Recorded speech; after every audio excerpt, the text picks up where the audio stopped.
Last class optical isomerism introduction ही हुआ था, ज्यादा कुछ हुआ नहीं था। मैंने एनिमेशन वीडियो के थ्रू भी क्लियर किया था कि ऑर्डिनरी लाइट क्या है और प्लेन पोलराइज लाइट क्या है। आपको ध्यान में आ रहा है? मैंने बोला था ऑर्डिनरी लाइट की वाइब्रेशन हर प्लेन में होती है, राइट? ऐसा था जब आप इसको एक ऑप्टिकल डिवाइस से पास करते हो, पोलराइजर, राइट? ये है पोलराइजर। Polarizer ordinary light. तो पोलराइजर सिर्फ एक वाइब्रेशन को, एक वेव को पास होने देता है, और इसके पाथ में अगर एक्वस सोल्यूशन है, एक्वस सोल्यूशन ऑफ एक्स, देखो इस जो सोल्यूशन है ना उसकी लेंथ एल है, सोल्यूशन की लेंथ एल है, और यहाँ पे कॉन्सेंट्रेशन मान लेते हैं सी है सोल्यूशन की। एक्स कोई अननोन सब्सटेंस है, दैट में बी ग्लूकोज, यूरिया, एनीथिंग, ठीक है। अगर इसमें क्या क्या केस बना था, फर्स्ट केस की वो पास तो हुआ बट डेविएट नहीं हुआ। दूसरा केस, और पता है ये कैसे पता चलता है, यहां पर भी एक एनालाइजर होता है, सेम टाइप का डिवाइस इधर भी होता है, उसको रोटेट करते हैं ना तो पता चलता है। अगर मान लो ऐसे समझो कि जो इधर डिवाइस है, इधर एनालाइजर है, गौर करना, अगर इधर एनालाइजर है और ये भी वर्टिकल ही रखा है ऐसा, मतलब इसको बिना रोटेट किए ही पीपीएल पास हो रहा है, ये तुम्हारा क्या है, पीपीएल। हमने एनालाइजर को रोटेट नहीं किया तब भी हमें लाइट दिख रहा है। यहां से जब हम देख रहे हैं ना, समझ रहे हो ना, यहां से जब हम देख रहे हैं तो हमें जो लाइट आता हुआ है उधर से पीपीएल, वो स्ट्रेट ही दिख रहा है, तो हम बोलेंगे वो सोल्यूशन से इनकाउंटर हुआ भी होगा तो उसकी रोटेशन जीरो है। मान लो इनकाउंटर या तो नहीं हुआ या हुआ भी तो मतलब कुछ यहाँ पे होंगे जो प्लस हाफ, कुछ माइनस हाफ ऐसे रोटेट किया होगा। मतलब ऐसे नहीं बोलेंगे कि यहाँ पे इनएक्टिव ही है, इनएक्टिव है उसमें दिक्कत नहीं है, लेकिन कायरल सेंटर वगैरह होता है। आगे धीरे चल के आगे चल के बात करेंगे। मेजो कंपाउंड ऐसा होता है जिसमें इंटरनल कंपनसेशन से नेट जीरो हो जाता है। ये सारे वर्ड यहाँ पे हम लोग डिस्कस करेंगे। लेकिन यही एनालाइजर को जब तुमने रोटेट किया है ना, इसको इतने डिग्री से रोटेट किया, पहले कुछ डिग्री से रोटेट किया, तब यहाँ लाइट दिखा। मतलब वर्टिकल यहाँ रखते ना तो लाइट ही नहीं दिखता, तब हम बोलते कि राइट रोटेट हुआ है थीटा से। और वही एनालाइजर को तुमने लेफ्ट रोटेट किया, समझे, तब जाके यहां पे लाइट दिखा। क्लियर है? तो इसको माइनस थीटा बोल देते हैं, इसको प्लस थीटा बोल देते हैं, है ना। थीटा यहां पे प्लस में है और यहां पे थीटा जो है माइनस में है। यहां पे थीटा जीरो है, ऑप्टिकल रोटेशन 0 डिग्री, समझे। तो प्लस में है इसीलिए प्लस या फिर डेक्स्ट्रो रोटेटरी, माइनस में है ऑब्जर्व्ड रोटेशन इसीलिए माइनस या फिर एल, लीवो रोटेटरी, लीवो डेक्स्ट्रो। ये लास्ट क्लास बता दिया था आपको। ये क्या है, ये एनालाइजर है ना। वो डायग्राम याद आ रहा है, एनिमेशन याद आ रहा है। तो इस तरह से बोला जाता है कि ऑप्टिकली एक्टिव या इनएक्टिव। अगर कंपाउंड से इनकाउंटर हुआ और रोटेट नहीं हुआ तो बोलेंगे वो कंपाउंड जो है वो इनएक्टिव है। और अगर कंपाउंड से इनकाउंटर हुआ और राइट रोटेट हो रहा है, लेफ्ट रोटेट हो रहा है, उसको एनालाइजर को रोटेट करके पता चलता है। इसको रोटेट करना पड़ा होगा तब हमें वो दिख रहा होगा, लाइट आता हुआ। मतलब ऐसे सोचो कि अगर यहाँ एक्टिव है और डेक्स्ट्रो है, ऐसे सोचना, सॉल्यूशन में एक्टिव कंपाउंड है और डेक्स्ट्रो है, अगर एनालाइजर ऐसे रखोगे तो ब्लैक दिखेगा, उधर से लगेगा ही नहीं कुछ आ रहा है, वो लाइन दिखेगा ही नहीं। फिर एनालाइजर को आप थोड़ा रोटेट करोगे तब जाके लाइन आता हुआ दिखेगा। विजुलाइज हो रहा है? फिर उसी तरह से लेफ्ट रोटेट करने से अगर लाइन आता हुआ दिख रहा है तो बोलते हैं लीवो रोटेटरी। है ना। राइट रोटेट करने से अगर पीपीएल दिख रहा है तो डेक्स्ट्रो रोटेटरी। ये डायग्राम समझ में आ रहा है सबको। So a compound is said to be optically active when it will rotate the P P L, otherwise it is said to be optically inactive. लिखना शुरू कीजिए। A compound is said to be optically active when it will rotate the PPL. A compound is said to be optically active when it will rotate the PPL. Otherwise, it is said to be optically inactive. Otherwise, it is said to be optically inactive.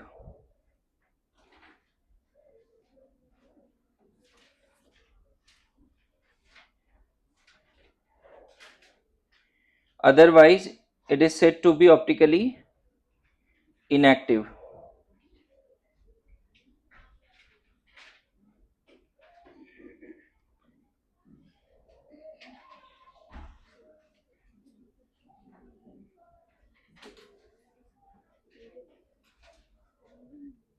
कल जो PDF वगैरह भेजा था वो complete हुआ है आप लोगों का? मतलब जो बताया था आपको, भेजा तो नहीं था लेकिन बताया था ना आपको। नाउ कैसे पता चलेगा कोई कंपाउंड ऑप्टिकली एक्टिव है या नहीं? हाउ टू गेट, देखो एक तो है पोलरीमीटर जिससे पता चलता है।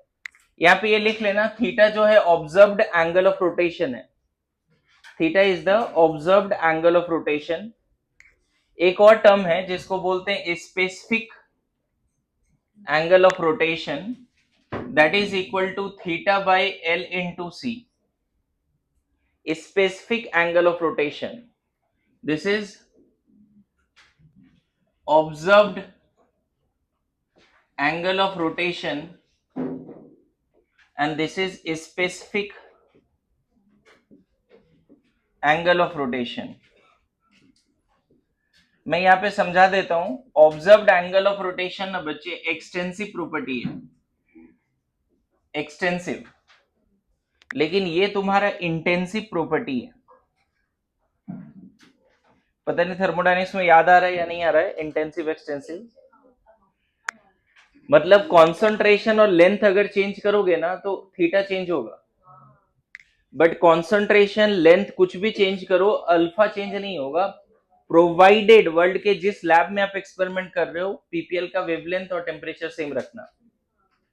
जैसे मान लो यहाँ पे ग्लूकोज ले लिया, ग्लूकोज ले लिया, ग्लूकोज के अलग अलग सोल्यूशन कॉन्सेंट्रेशन पर ऑब्जर्व रोटेशन अलग मिलेगा, है ना। अलग अलग ब्रांड के अगर पोलरीमीटर यूज करोगे तो जरूर नहीं है कि जो लेंथ ऑफ पोलरीमीटर ट्यूब है, जो सोल्यूशन ग्लास ट्यूब जो है उसका लेंथ सेम होगा, वो अलग भी हो सकता है।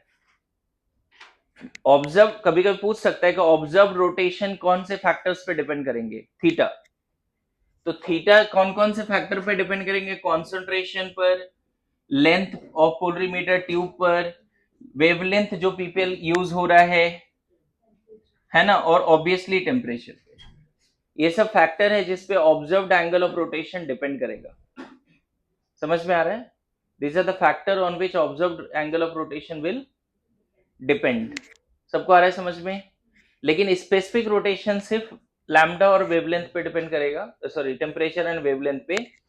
मैं फिर से बोलना चाह रहा हूं, किसी भी ब्रांड का पोलरीमीटर यूज करो, सिर्फ आप उस लैब में टेम्परेचर और वेवलेंथ पीपीएल का सेम रखना। whatever be the aqueous solution of glucose, concentration whether 1 molar 2 molar 5 molar 10 molar doesn't matter, specific rotation जो होगा अल्फा, है ना, ऑफ ग्लूकोज, ठीक है, ये हमेशा फिक्स होता है, शायद +52 समथिंग होता है, 52 डिग्री ऐसा, प्लस पॉइंट समथिंग में भी है। हर ऑप्टिकली एक्टिव कंपाउंड का एक स्पेसिफिक रोटेशन होता है at the given temperature and wavelength, at the given temperature and wavelength. Clear है? मैं बताऊं, अगर इनएक्टिव है तो सब जीरो होगा, ऑब्जर्व भी जीरो, ये भी जीरो, लेकिन अगर एक्टिव है ना, समझ में आ रहा है? अब क्या हुआ, हजारों कंपाउंड को पीपीएल में रख के देखा गया, एक्टिव है इनएक्टिव है। समझना अब कैसे मैं आगे बढ़ रहा हूं, एक्सपेरिमेंट को कैसे लॉजिक में ला रहे हैं थोड़ा समझना। हजारों कंपाउंड को पीपीएल में रख के देखा गया, कि एक्टिव है या इनएक्टिव है। जब एनालाइज किया गया, जो जो कंपाउंड इनएक्टिव थे, मतलब जिसने पीपीएल को रोटेट नहीं किया, उसमें किसी भी तरह का सिमेट्री नहीं था। Plane of symmetry, axis of symmetry, centre of symmetry, किसी भी तरह का सिमेट्री नहीं था। लेकिन जो कंपाउंड एक्टिव थे उसमें देखा गया कि सिमेट्री, मैं उल्टा बोल दिया क्या, जो भी इनएक्टिव थे उसमें सिमेट्री था। ठीक है, सो सॉरी, जो भी इनएक्टिव थे, हजारों कंपाउंड को पीपीएल में रख के चेक किया गया, और जो भी कंपाउंड इनएक्टिव थे उसमें क्या देखा गया, सिमेट्री है, किसी भी तरह से सिमेट्री है, सेंटर ऑफ सिमेट्री है, plane of symmetry, axis of symmetry है, अल्टरनेट एक्सिस ऑफ सिमेट्री है। बट जो कंपाउंड एक्टिव थे उसमें दिखा कि सिमेट्री नहीं। Getting my point. साथ साथ जो जो कंपाउंड एक्टिव थे उसको और माइन्यूटली ऑब्जर्व किया गया ना, तो उन सारे कंपाउंड में कायरल सेंटर दिख रहा था। मस्ट कंडीशन नहीं था, very few compounds are there जो एक्टिव है बट कायरल सेंटर नहीं है। मान लो 1000 कंपाउंड पे रिसर्च किया गया, 900 कंपाउंड इनएक्टिव निकले, और जो इनएक्टिव निकले उसमें कायरल सेंटर था भी नहीं। मेरी बात समझ रहे हो? जो इनएक्टिव निकले उसमें कायरल सेंटर नहीं था, उसमें सिमेट्री थी। क्लियर है भाई? फिर बोल रहा हूं, आपको एग्जाम में जो क्वेश्चन आएगा उसमें पूछेगा कौन एक्टिव है कौन इनएक्टिव है। जब ये पूछा जाएगा तो ऑप्शंस दिए रहेंगे। ऑप्शंस किस फॉर्म में दिए रहेंगे? ऑप्शंस हो सकता है नॉर्मल नाम दिया हो, जैसे ज्योमेट्रिकल में नाम दिया रहता था वरद, 4 कंपाउंड का नाम लिख देगा आईयूपीएससी। या फिर ऑप्शंस ऐसे रहेंगे, चारों कंपाउंड का बॉन्ड लाइन दे देगा। या फिर ऑप्शन ऐसे रहेंगे कि चारों कंपाउंड का वेस्डेस या फीसर या न्यूमैन दे देगा, कोई ना कोई 3D प्रोजेक्शन दे देगा। Getting my point?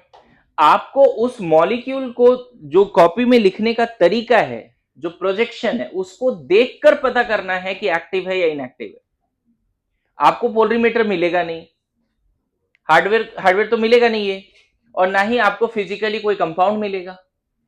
आपके ऑप्शंस में मॉलिक्यूल्स रहेंगे, आईयूपीएसी नेम रहेगा, बॉन्ड लाइन रोटेशन रहेगा, नॉर्मल कंडेंस स्ट्रक्चरल फॉर्मूला रहेगा, या फिर किसी कोई ना कोई 3D रहेगा, फिशर, वेस्डेस, न्यूमैन, ये सब रहेगा। तो how to get whether the compound is active और इनएक्टिव, इसको कैसे हम आइडिया लगा ले? तो आइडिया लॉजिकली कैसे बताएं विदाउट पोलरीमीटर? पोलरीमीटर वगैरह हमें यूज नहीं करना है, लॉजिकली कैसे बताएं हम कि एक्टिव है या इनएक्टिव है? तो लॉजिक के बारे में बात करते हैं। तो यहां पे कुछ पॉइंट्स हम लोग लिख सकते हैं, लिखना शुरू करो। When we observe so many compounds in the polarimeter, when we observe so many compounds in the polarimeter,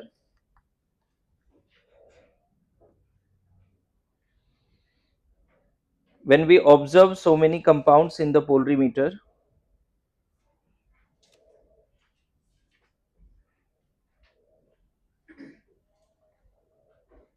we found that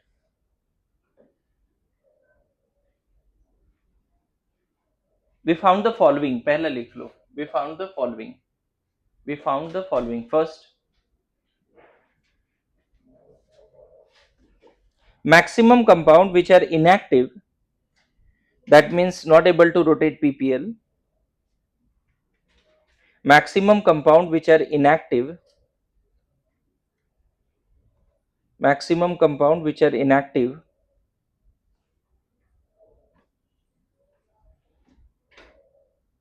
maximum compound which are inactive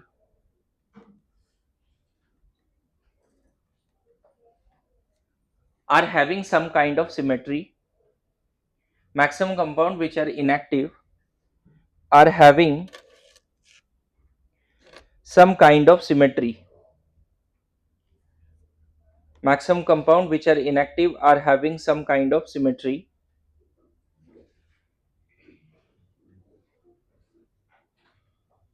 Full stop. Most of them having no chiral center. Most of them having no chiral center.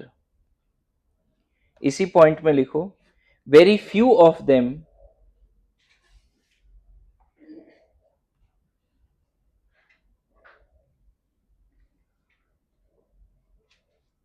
very few of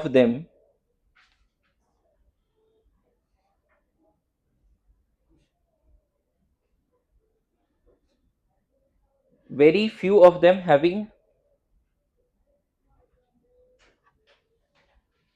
most of them having no chiral center, very few of them having chiral center also. देखो active है, chiral centre भी है, फिर भी inactive है।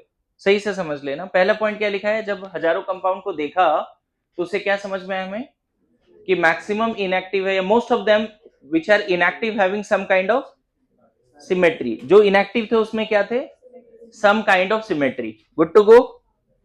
कुछ, और maximum में कायरल सेंटर भी नहीं था। मैक्सिमम में कायरल सेंटर का डेफिनेशन क्लियर है सबको, बहुत बार बात किया है। एक ऐसा sp3 कार्बन जिसमें 4 डिफरेंट एटम्स या ग्रुप से कनेक्टेड हो। फिर से रिपीट कर रहा हूं, क्या लिखा है हमने, maximum of them, maximum compound which are inactive are having some kind of symmetry, full stop. Most of them having no chiral centre, very few of them having chiral centre also. मतलब chiral centre भी है फिर भी inactive है। चलेगा। Next point. हाँ मतलब second point, ये फर्स्ट पॉइंट में इतने सारे लाइंस थे, ठीक है। Maximum compound which are active, maximum compound which are active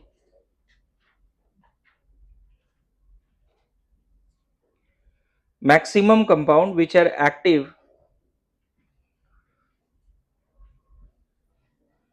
are having no symmetry at all.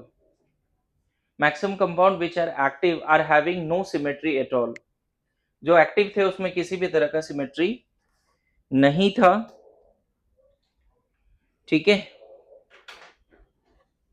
जो एक्टिव थे उसमें किसी भी तरह का सिमेट्री नहीं था। Most of them having chiral centre, most of them having chiral centre, most of them having chiral center, very few of them having no chiral center also। मतलब chiral center नहीं है फिर भी एक्टिव है, जिसमें आप चाहो तो अभी ही दो नाम लिख लो।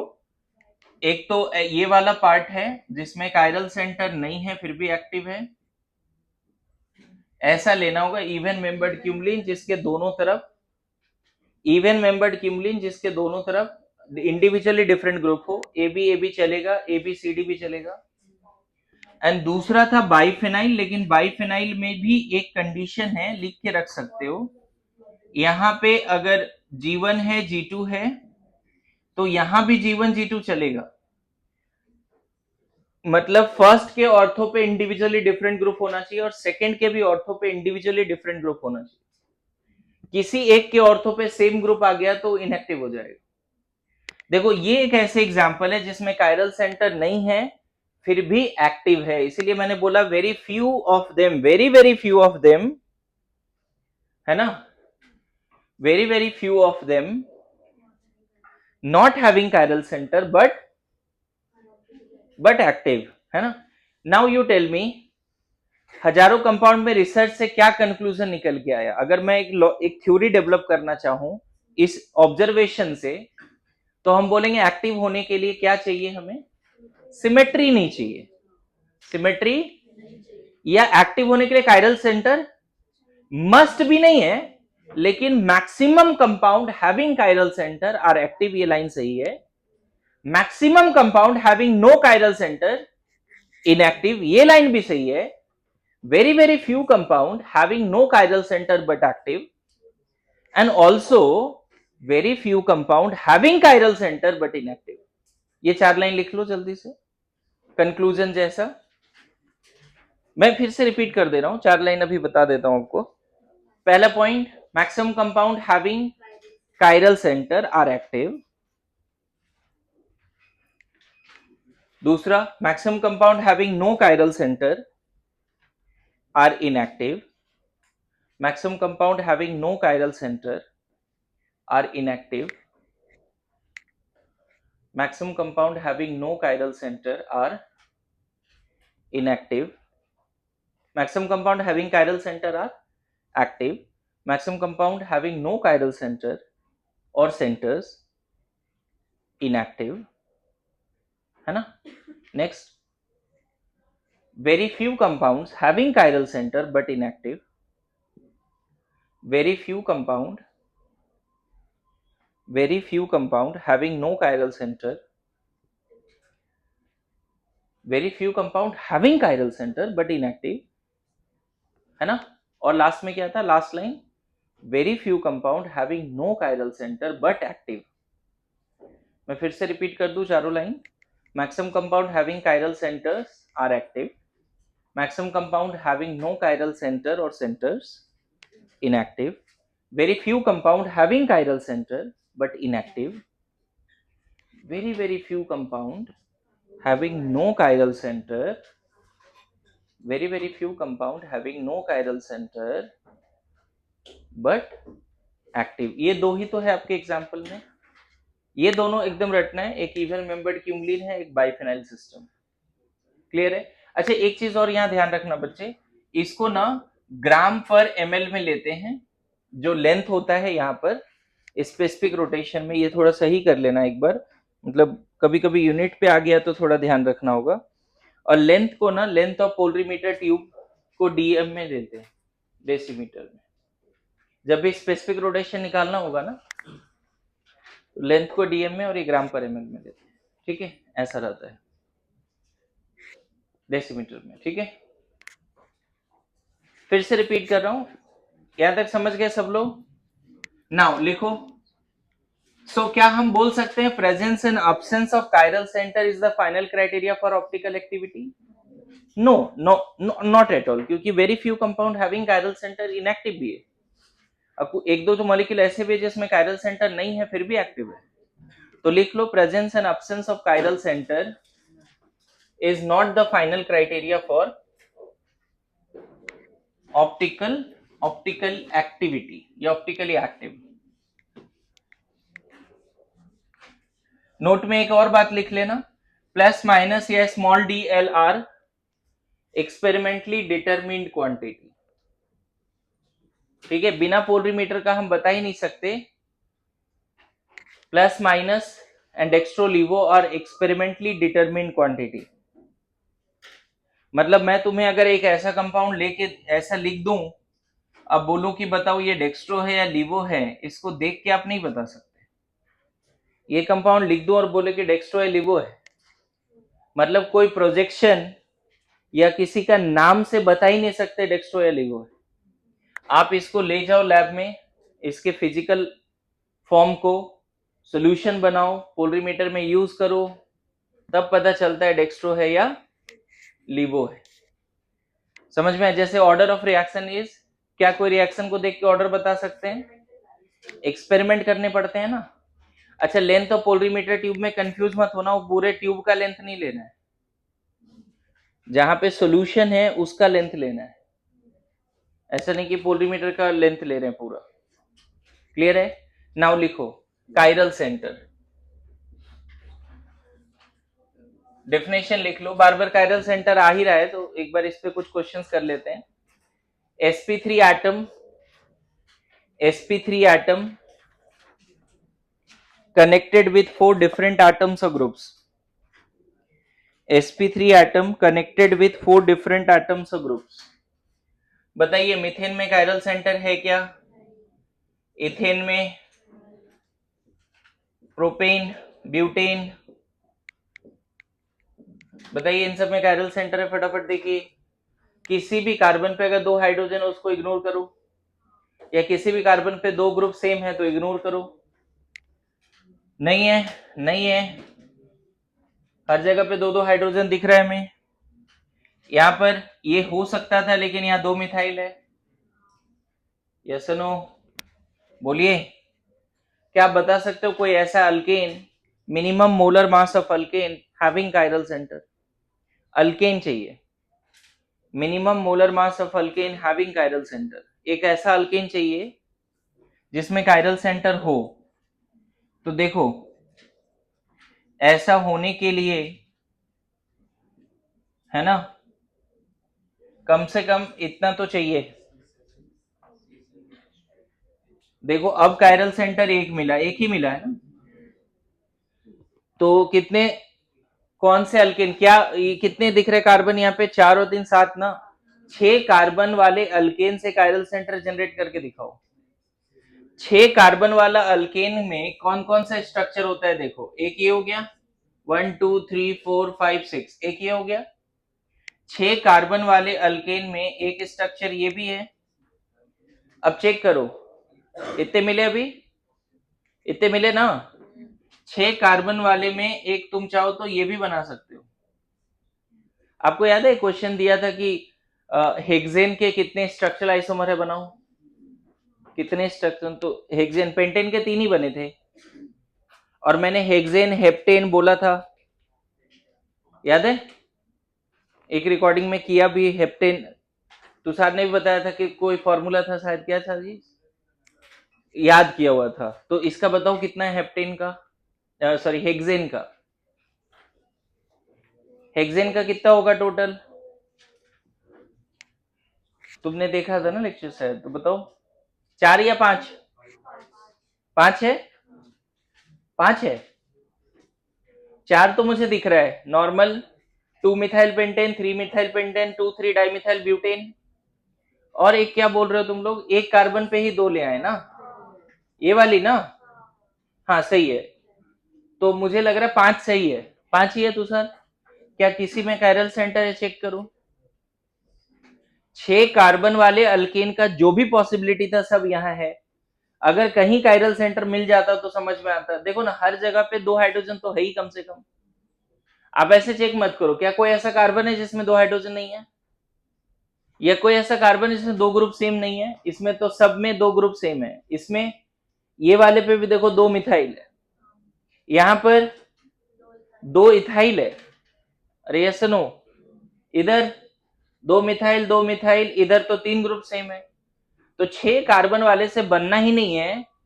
जो फर्स्ट कायरल सेंटर शो करेगा अल्केन, उसमें 7 कार्बन चाहिए, तो C7H16 ना, समझ गए ना। नंबरिंग नंबरिंग आप यहां से शुरू कर दो, 1 2 3 4 5 6, 3 methyl hexane, IPC name is 3 methyl hexane, ठीक है। इन सब में किसी के पास कायरल सेंटर नहीं है, आप लिख सकते हो।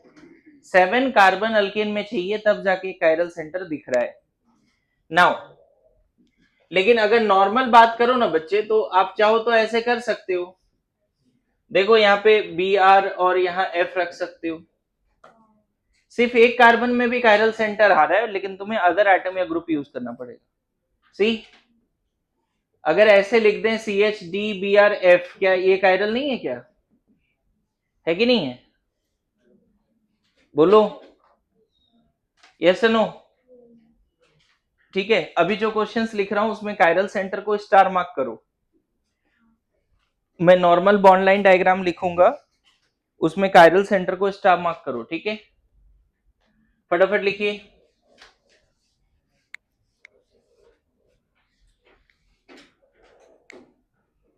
ठीक है,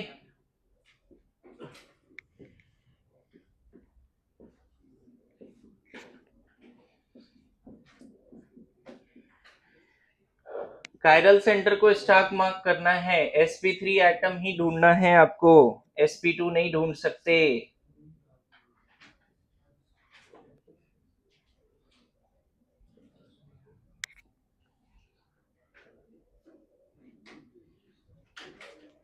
जहां जहां आपको कायरल सेंटर लग रहा है,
चलो ये सारे क्वेश्चन में आप कायरल सेंटर ढूंढ दो जल्दी से।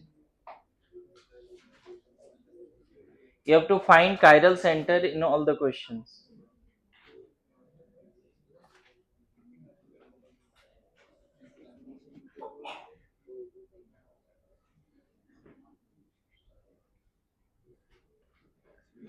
जैसे इसमें ये कार्बन कायरल है,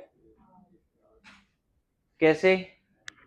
क्लोरीन मिथाइल, एक H है और उधर इथाइल है। अगर इस कार्बन को देखो तो कनेक्टेड है क्लोरीन से, फिर इधर है मिथाइल से, इधर H है और इधर है इथाइल से, तो चारों ग्रुप अलग है इसीलिए कायरल है। यहाँ पे ये भी कायरल है, OH H मिथाइल इथाइल। इसमें देखो लग तो रहा है ये कायरल हो सकता है बट है नहीं। रीजन देखो, दो ग्रुप तो अलग है ना इसके, इस कार्बन के दो ग्रुप तो अलग है H और मिथाइल, बट आप इधर चलोगे तो क्या मिलेगा? CH2। इधर भी क्या मिलेगा? फिर आगे बढ़े CH2, फिर आगे बढ़े CH2, फिर CH2, फिर CH2। तो इधर से और इधर से चल रहे हैं तो अलग ग्रुप नहीं है ना, अलग ग्रुप नहीं है, इसमें कायरल सेंटर नहीं है जी।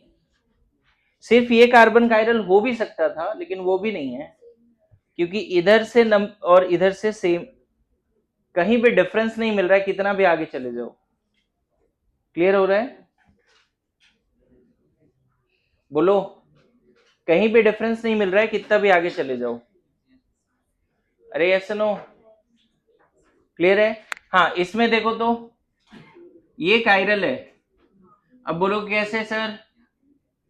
तो देखो क्या हो रहा है, यहाँ एक H है, यहाँ मिथाइल है, राइट?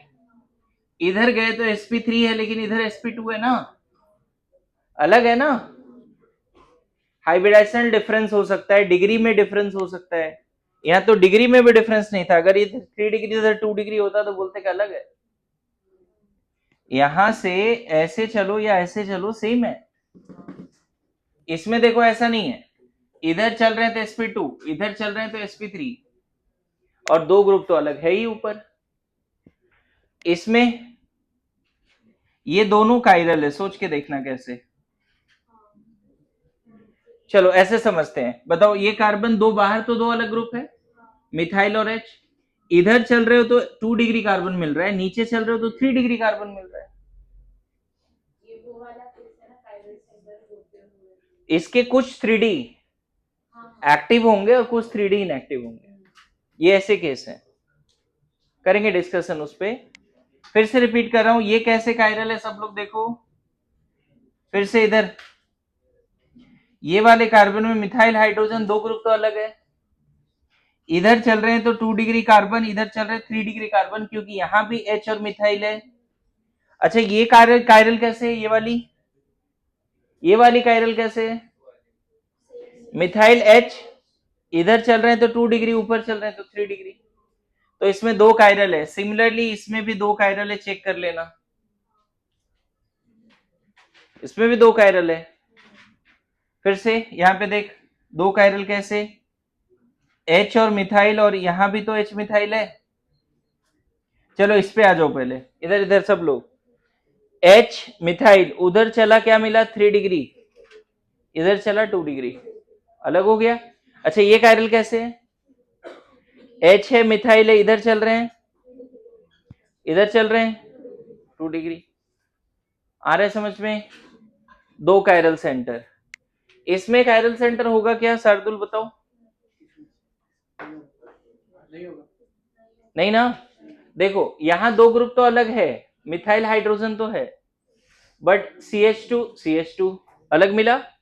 आगे बढ़ो, CH2 अभी भी डिफरेंस नहीं मिल रहा है। आगे CHCl कायरल, ये भी कायरल क्यों नहीं? फिर से क्लोरीन और हाइड्रोजन तो है बच्चे, दो ग्रुप तो अलग दिख रहा है, बट इधर से ऐसे चलो, ये इधर से इधर चलो, सेम ग्रुप मिल रहा है ना। नो कायरल सेंटर, इसमें कायरल सेंटर 0। अब इतना जब इंडिविजुअल बता दिया ना, तो यहां पे देखो कौन कौन सा है। इस रिंग का कोई भी कायरल नहीं होगा क्योंकि सब sp2 है। यहाँ बीच में गोला बना हुआ है ना, इस रिंग का कोई भी कायरल नहीं होगा। यहाँ कायरल देखो कौन कौन सा है, 1 2, ठीक है, 3 4, इधर नहीं है, ये हो सकता था लेकिन है नहीं।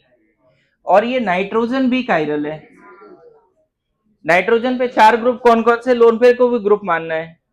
इथाइल मिथाइल एक लोन पेयर और एक ये बड़ा सा, तीनों रिंग जो है इस नाइट्रोजन के लिए ग्रुप है। तो ये नाइट्रोजन भी कायरल है, ये ध्यान रखना है। हाँ इधर तो इसमें कायरल सेंटर कितने मिले, 5। Very good. काउंट करने वाला भी क्वेश्चन आता है कभी कभी, एक जाइंट सा मॉलिक्यूल देगा, बोलेगा कितने कायरल सेंटर है।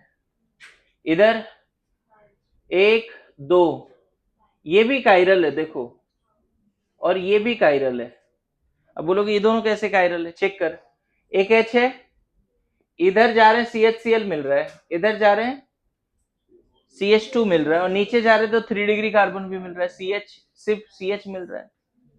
अरे SNO, गौर से कर, ये वाले कार्बन को देखो, यहां दिखा रहा हूं, ये वाले कार्बन को, यहाँ एक H तो है नो डाउट, इधर गए क्या मिला, CHCl मिला, जो उधर और भी जुड़े हैं। ऊपर जा रहे हैं क्या मिल रहा है, CH2, इधर और भी जुड़े हैं। नीचे जा रहे हैं CH मिल रहा है, जो इधर इधर जुड़े हैं। नहीं लगता ये सब अलग अलग ग्रुप है, गौर कर। अरे SNO, तो ये दोनों कायरल है, फिर ये भी कायरल है, और नहीं है इसमें। तो कायरल सेंटर 5, इसमें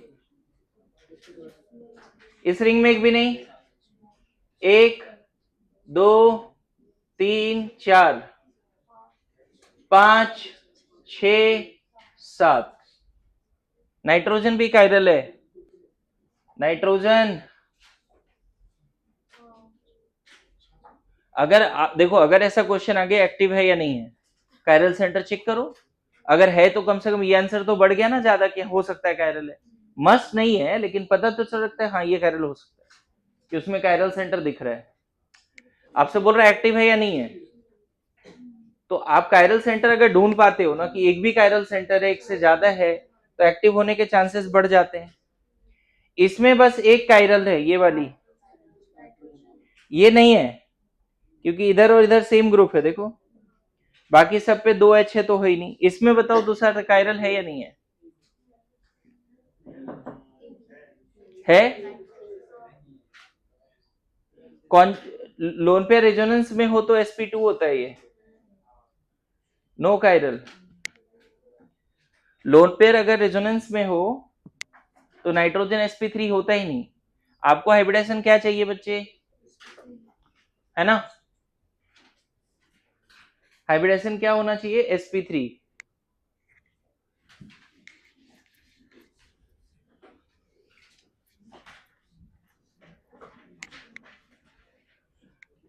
चलो कायरल सेंटर ढूंढ लिए,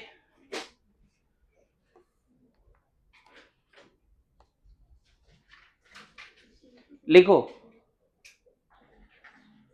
ideal condition for optically active.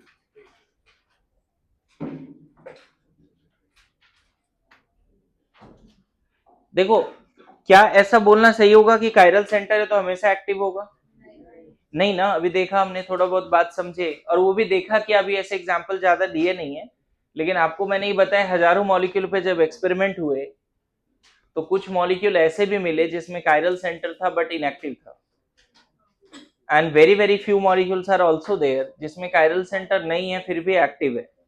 तो हमें कायरल सेंटर के बेसिस पे ऑप्टिकल एक्टिविटी और इनएक्टिव होने का कंडीशन नहीं ला सकते हम, क्योंकि ये कंडीशन फेल होता हुआ दिखता है कहीं कहीं पे। तो आइडियल कंडीशन क्या है ऑप्टिकली एक्टिव होने का, ठीक है। पहले तो ये समझो, ऑप्टिकली एक्टिव, ऑप्टिकली एक्टिव बोला जाए या कायरल बोला जाए, है ना, या सिर्फ एक्टिव बोला जाए, ये सब वर्ड सेम है। ऑप्टिकली एक्टिव या chiral molecule, optically active molecule या कायरल मॉलिक्यूल। देखो कायरल मॉलिक्यूल का मतलब ये कतई नहीं होता है कि उसमें कायरल सेंटर होना चाहिए। कायरल मॉलिक्यूल का मतलब होता है एक्टिव होना चाहिए। और कुछ मॉलिक्यूल में कायरल सेंटर नहीं है फिर भी एक्टिव है। हमने देखा ना 2 example. So chiral molecule having chiral center, ये गलत लाइन होगा। कायरल मॉलिक्यूल मतलब optically active molecules are also known as, इसको एसिमेट्रिक मॉलिक्यूल भी बोल सकते हो, एसिमेट्रिक मॉलिक्यूल्स। ये वर्ड थोड़ा याद रखना। तो अभी मैंने क्या बोला, कंडीशन फॉर, क्या पढ़ने वाले, condition for optically active molecule, chiral molecule, active molecule, asymmetric molecule. तो इसमें मेन बात देखो, आपको याद है टॉटोमेरिज्म का कंडीशन क्या था कि सी एक्स डबल बॉन्ड वाई होना चाहिए, उससे कनेक्टेड sp3 कार्बन पे एटलीस्ट 1 हाइड्रोजन, ऐसा था ना। जीआई का क्या कंडीशन था, सी डबल बॉन्ड सी होना चाहिए, रेस्ट्रिक्टेड रोटेशन सिस्टम होना चाहिए, on either side different atoms का ग्रुप होना, यही था ना कंडीशन। तो उसी तरह से सफिशिएंट कंडीशन नहीं बता रहा हूं, एकदम आइडियल कंडीशन बता रहा हूं, एक्टिव है या नहीं है। तो एक लाइन रटना है यहां पे, none of the symmetry element should be there, all symmetry element must be absent, must be absent। कौन कौन सा symmetry, centre of symmetry full form लिखना, plane of symmetry, axis of symmetry, alternate axis of symmetry. लिख लो क्या condition है ideal, none of the symmetry element, none of the symmetry element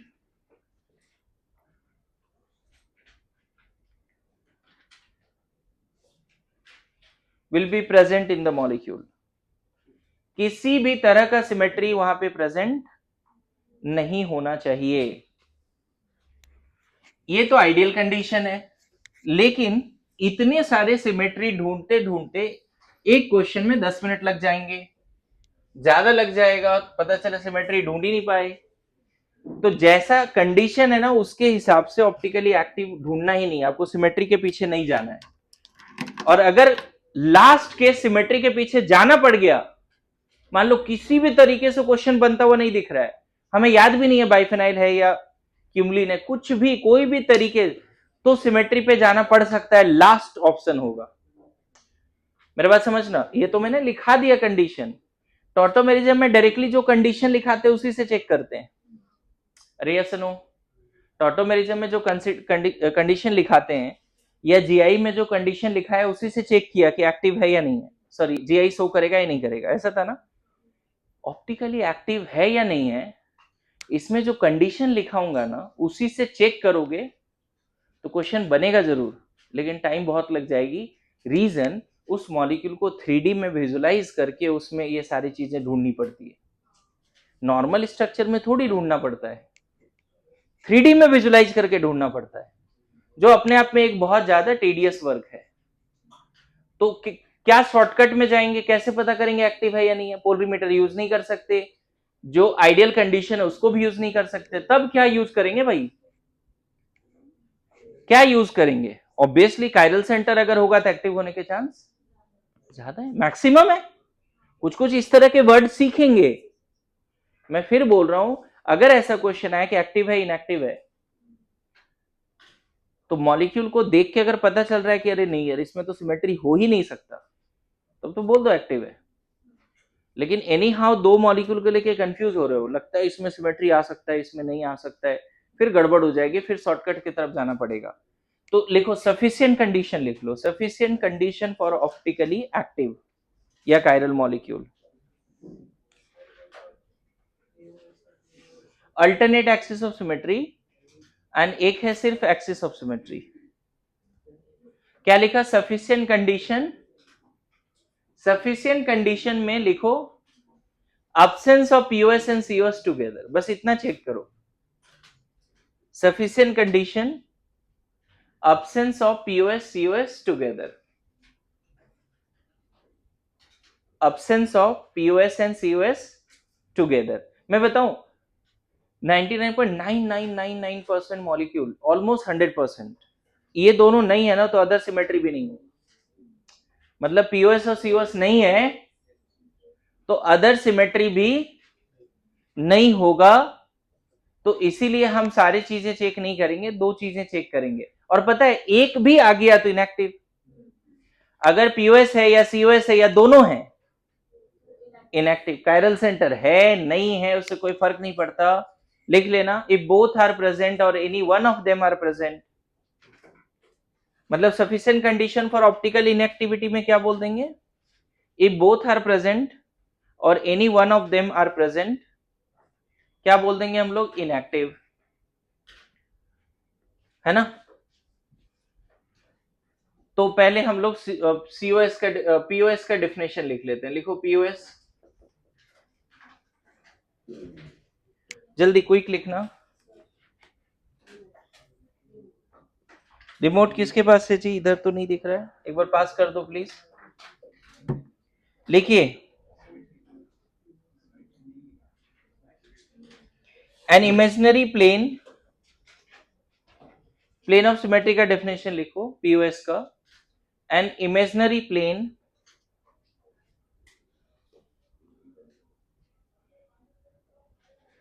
present in the molecule, an imaginary plane present in the molecule along which if molecule can be divided, along which if molecule along which if molecule along which if molecule can be divided into equal halves,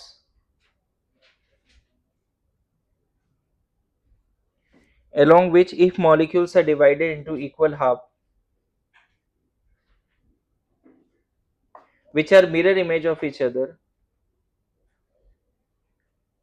into equal half which are mirror image of each other, then that plane is called POS. Then that plane is called POS. देखो molecule हो या कोई भी object हो, है ना, अगर उसको बीचों बीच कट किया जा सकता है और कट करने से दो इक्वल हाफ बनेगा और दोनों हाफ एक दूसरे का मिरर इमेज होना चाहिए, दोनों हाफ एक दूसरे का मिरर इमेज होना चाहिए। जैसे अगर मान लो ये ऑब्जेक्ट है, इसको अगर हम ऐसे कट करें सच दैट ये कैप भी कट हो रहा है बीचों बीच, समझ गए, समझ गए, तो दोनों इक्वल हाफ में कट हो जाएगा।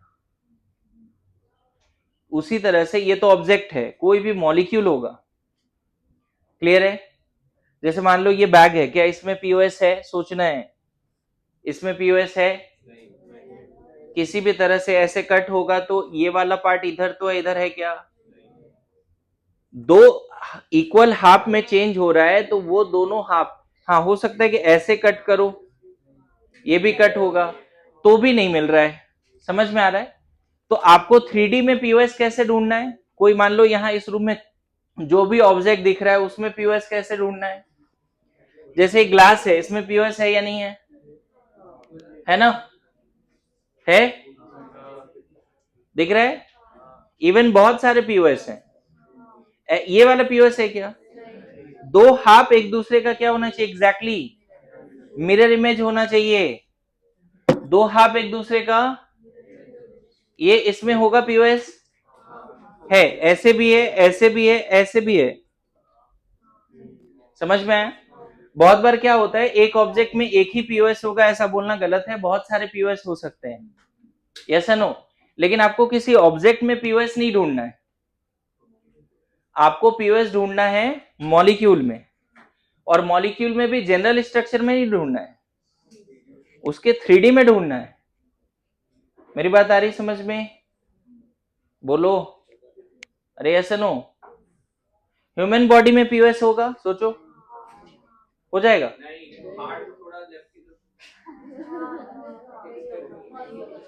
पीओएस मतलब सिर्फ एक्सटर्नली नहीं दिखना चाहिए कि इंटरनली भी जो ऑर्गेन्स है वो भी इक्वल कट होगा क्या,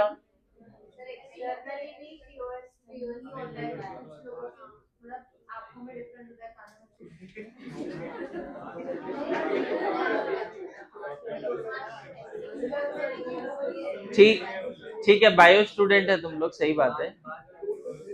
बाल में भी सिमेट्री नहीं है, सही बोल रहे हैं। तेरा है, तेरा है। खड़े हो जा, खड़े हो जा। अरे तेरे सिमेट्री है बाल में भी। नहीं, ओके ओके, बातें नहीं। सो चलो एक बात बताओ, क्या मिथेन में पीओएस है या नहीं है? मिथेन में, ओए साइलेंस। अगर मिथेन में पीओएस है, पहले तो इस तरह से पीओएस ढूंढेगे नहीं। मिथेन का, ओए विशाल बता, मिथेन में पीओएस है या नहीं है? बता कितने पीओएस है, ये एम्स में आया हुआ सवाल है। चलो सब लोग ट्राई करो। मिथेन में देखो, बहुत सीरियस क्वेश्चन है, सेम क्वेश्चन आ सकता है क्योंकि एम्स में आया हुआ सवाल है। शांतनु खड़े हो जा, खड़े हो जा। मिथेन में बता पीओएस कितने, जल्दी। पहले तो मिथेन में जब पीओएस ढूंढा जाए तो उसका 3D में ढूंढा जाए। ये तुम्हारा कार्बन है, यहाँ पे एक हाइड्रोजन ऐसा होगा, फिर एक हाइड्रोजन इधर होगा, ऐसे ओवरलैपिंग होगा ना जी। ये मिथेन है, ऐसे समझना। इसको अगर 3D में देखोगे तो ऐसे बनाते हैं, H एक को तुम डैश में रख सकते हो और एक को वेज में, ये मिथेन है ना। कोई भी क्लास में नहीं है जो इसमें पीओएस बता पा रहा है। क्या कर रहे हैं, बात करने में आगे रहते हैं लोग। 6 है, अभी फाइनल आंसर आया है। इसमें पीओएस 6 है। 6 कैसे है, देखो ये मिथेन टेट्राहेड्रल शेप है। एक प्लेन जो ब्लैक ब्लू एंड कार्बन इससे पास होगा, ये वाला प्लेन। सब हाइड्रोजन है, कैप मतलब हाइड्रोजन, अलग कलर बस प्लेन को दिखाने के लिए रखा है, बाकी सब क्या है, कार्बन को होल्ड करके रखा है और बाकी सब हाइड्रोजन है। एक black red, black blue, black green, black blue, black red, black green, तीन हो गए, तीन हो गए। Blue green, blue red, blue black तो पहले ही ले लिया था, 5 हुए। एक ऐसे भी तो होगा, इमेजिन करना, इसमें 6 हैं, 5 नहीं है, 4 भी नहीं है। एम्स में ऐसे क्वेश्चन थोड़ी आया था ये, है ना। मिथेन क्या एक्टिव है इनएक्टिव है? मिथेन एक्टिव है इनएक्टिव है? मैंने क्या बोला, अगर पीओएस यूएस में कोई भी एक है तो क्या बोलेंगे उसको? दोनों है या कोई भी एक है तो क्या बोल देंगे? इनएक्टिव। समझे? अच्छा बताओ, CH3Cl इसमें होगा?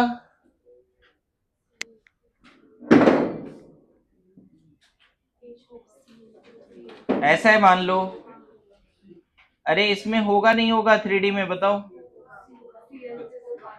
कैसे पास कर दें? Cl और H से पास कर देते हैं। ये दोनों बॉल तो कट हो ही जाएगा ना, क्योंकि उसी प्लेन से पास हो रहा है, और ये दोनों बॉल आपस में मिरर बन जाएगा, इमेज बन जाएगा। बोलो आ रहा है समझ में? आपको क्या करना है बच्चे, दो हाइड्रोजन इधर इधर, नहीं कितने हैं उससे नहीं पता, मैं पूछ रहा हूं है या नहीं है। यहाँ पे नंबर नहीं पूछा मैंने, नंबर सिर्फ मिथेन में पूछा था। मान लो ये क्लोरीन है, ये हाइड्रोजन है और ये दोनों भी हाइड्रोजन है।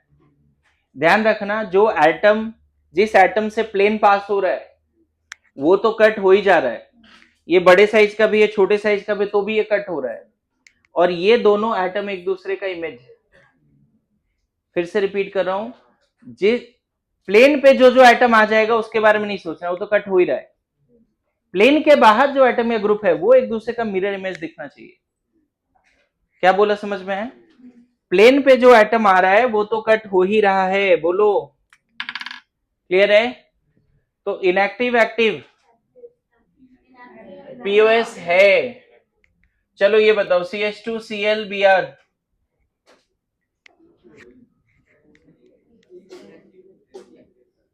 जल्दी देखो, ऐसा ही है, ये Cl है, Br है, मान लो Cl छोटे साइज का, Br बड़े साइज का, लेकिन कट तो हो रहा है, ये दोनों तो है ना, यहाँ पे स्फेरिकल है ना बच्चे, वो कट हो गया, और ये दोनों स्फेयर एक दूसरे का मिरर इमेज है। पीओएस है, 3D नहीं बना रहे, फिर भी समझ में आ रहा है। मैं जरूर नहीं कि आप 3D बना के आप विजुलाइज करके देखो। CHCl BrF,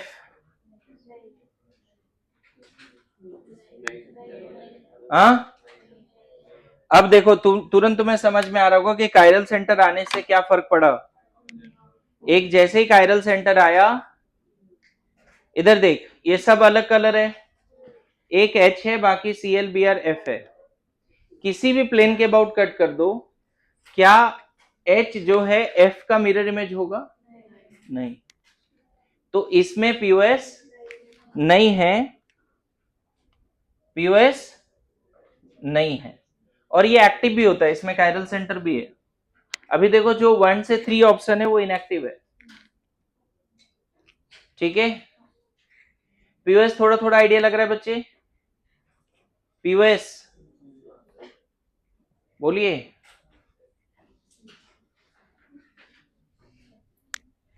मीथेन में पीओएस लिख लेना, 6 होता है। ऐसा मॉलिक्यूल बताओ, 3 मेंबर्ड रिंग है, मान लो रिंग हॉरिजॉन्टल है, सॉरी रिंग वर्टिकल है, अगर यहां मिथाइल एबव द प्लेन और यहां भी मिथाइल एबव द प्लेन रख दें तो पीओएस होगा नहीं होगा? एक पीओएस ऐसा दिख रहा है, देख लो। तो सिस वाला फॉर्म जो है इनएक्टिव है, और इसी का ट्रांस वाला फॉर्म बना के देखो, एक मिथाइल CH3 एक को डैश में रख देते हैं, इसमें पीओएस भी नहीं है, सीओएस भी नहीं है। सीओएस अभी मैं बता दूंगा क्या है, ये एक्टिव है, इसमें किसी भी एंगल से पीओएस नहीं आएगा। देख रहे हो, यहाँ कायरल सेंटर है फिर भी इनएक्टिव है, 2 कायरल सेंटर है, और यहाँ कायरल सेंटर है बट एक्टिव है। ये ऐसे कट होगा क्या? और किसी भी तरह से कट करके देखना, ये कट होगा ही नहीं कोलाब में। अच्छा, पता है सिस वाला भी एक्टिव हो जाता अगर आपने इधर Cl, इधर CH3 और इधर Cl ले लेते तो। देखो, इसमें भी पीओएस नहीं है, 2 कायरल सेंटर है, सिस है, एक्टिव है। इसमें पीओएस है, इनएक्टिव है।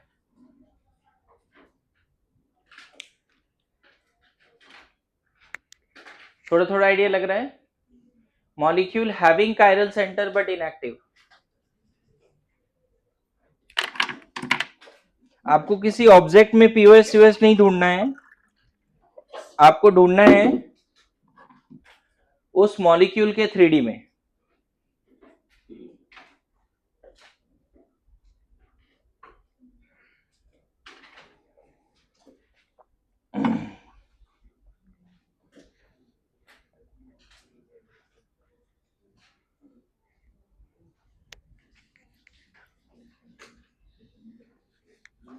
लिखो COS, centre of symmetry.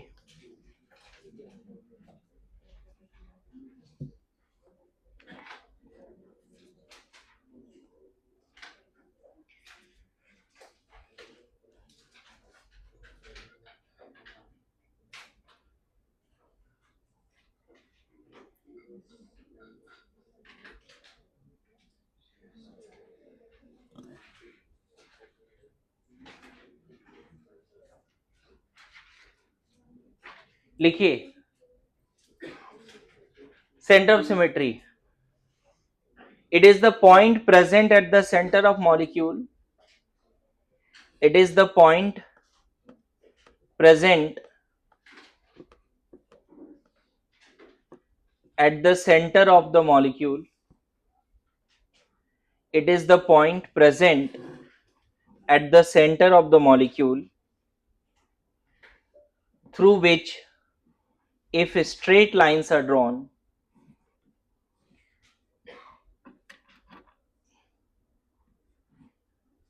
the point present at the center of the molecule through which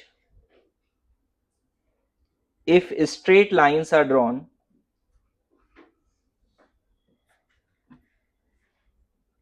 the point present at the center of the molecule through which if straight lines are drawn, then at equal distances in opposite directions, then at equal distances in opposite directions, identical groups or atoms present, identical groups और atoms present. जैसे एक simple example, BF3 का structure वगैरह आता है आपको, trigonal planar होता है ना, एक ही प्लेन में होगा। BF3 का कोई बोले सेंटर तो बोरोन ही बोलेंगे। बोरोन से आप r डिस्टेंस ऊपर जाओ, फ्लोरीन मिलेगा, और वहीं से अपोजिट डायरेक्शन में r डिस्टेंस आ जाओ, कुछ मिलेगा क्या? नहीं। मेरी बात समझना, इसमें POS है बट COS नहीं है। एक सेंटर से r डिस्टेंस किसी भी डायरेक्शन में जाओ और फिर r distance exactly opposite direction में जाओ, एग्जैक्टली सेम एनवायरमेंट होना चाहिए, तब बोलते हैं COS है।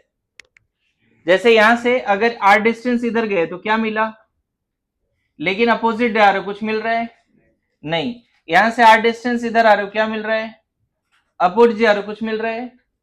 BF3 में सेंटर ऑफ सिमेट्री नहीं है, लेकिन हाँ BF3 में प्लेन ऑफ सिमेट्री है। प्लेन ऑफ सिमेट्री क्यों है? ये वाली प्लेन, ये दोनों एटम कट हो गया और ये दोनों मिरर इमेज बन गया। और छोड़ो ना, ये मत सोचो कोई भी प्लेनर मॉलिक्यूल इनएक्टिव होता है। मजेदार बात ये है, अगर एक ही प्लेन में पूरा मॉलिक्यूल है तो वो प्लेन के अबाउट ही तो स्लाइस कट हो जाएगा। मेरी बात आ रही है? मेरे बात समझना, 4 बॉल अलग अलग साइज का अगर हम एक प्लेन में रख दें, प्लेन में मतलब सबका सेंटर एक प्लेन से पास हो रहा है। मान लो एक टेबल टेनिस बॉल है, एक फुटबॉल है, क्रिकेट बॉल, अलग अलग तरह के बॉल है ना, जिमिंग वाले बॉल है, योगा वाले बॉल है, लेकिन हर बॉल का सेंटर से एक प्लेन पास हो रहा है। समझ में आ रहा है? तो नहीं लग रहा है सब बॉल हाफ हाफ कट हो जाएगा? अलग साइज के भी होंगे तो भी POS आ जाएगा। All planar molecules are having POS, all planar molecules are having POS, and all planar molecules are optically inactive. All planar molecules are optically inactive. एक और बात समझाता हूं, COS समझना। इधर अगर मैं बेंजीन ले लेता हूं तो बेंजीन में COS है या नहीं है वो देखते हैं। बेंजीन का रेजोनेंस हाइब्रिड ले लो, बेंजीन का सेंटर कौन सा होगा? हेक्सागोन का सेंटर होगा। यहां से अगर r डिस्टेंस ऊपर जाओगे तो CH2 मिले, मतलब C मिलेगा। नीचे भी जाओगे तो क्या मिलेगा? अच्छा, यहां से r डिस्टेंस ऊपर आओगे तो कुछ नहीं मिला, पीछे जाओ कुछ नहीं मिला। अरे सुनो, इधर गए तो C, इधर भी C, दिख रहा है? 3D में कहीं भी चले जाओ, अपोजिट डायरेक्शन में equal distances will have something and exactly same. So benzene is having centre of symmetry. Good to go. Benzene is having center of symmetry. Benzene is having center of symmetry. एक और example देखो, यहाँ पे 4 membered ring का example देता हूं। मैंने ना रिंग को हॉरिजॉन्टल रखा है, अगर आपने ये प्रेजेंटेशन GI में देखा होगा, देखिए मिथाइल मिथाइल HH, ये एक 3D प्रेजेंटेशन है। अब बताओ, ये 4 मेंबर्ड रिंग है, मतलब मैंने क्या किया पता है, ये वाला मॉलिक्यूल था जिसका मैंने ट्रांसफॉर्म को यहां दिखाया है, इसके ट्रांसफॉर्म को दिखाने का एक तरीका ये भी था, अगर आप गौर करो तो, एक वेज में और एक डैश में। ये कब होता था? जब रिंग होता था on the board, ring vertical होता था ऑन द बोर्ड। और ये कैसा होता था? जब रिंग हॉरिजॉन्टल होता था। अब देखो इन दोनों में आपको सीओएस दिखेगा। कैसे दिखेगा सीओएस? ये पॉइंट से अगर आप आर डिस्टेंस इधर जाओगे और इधर जाओगे तो एच एच मिलेगा, इधर जाओगे तो मिथाइल और इधर भी मिथाइल। अगर इस पॉइंट से ऊपर जाओगे तो कुछ नहीं, नीचे भी जाओगे तो कुछ नहीं, फ्रंट आओगे तो CH2 मिलेगा, बैक जाओगे तो भी CH2 मिलेगा। तो इसमें COS है। यहां से भी देख सकते हो, इस पॉइंट में रिंग पूरा ऑन द बोर्ड है, रिंग पूरा बाहर आओ इस डायरेक्शन में, मिथाइल मिला above the plane. Opposite direction में पीछे चले जाओ, मिथाइल मिलेगा। रिंग ऑन द बोर्ड है, CH2 CH2। समझ में आया? बताओ COS समझ में आ गया सबको? What is COS?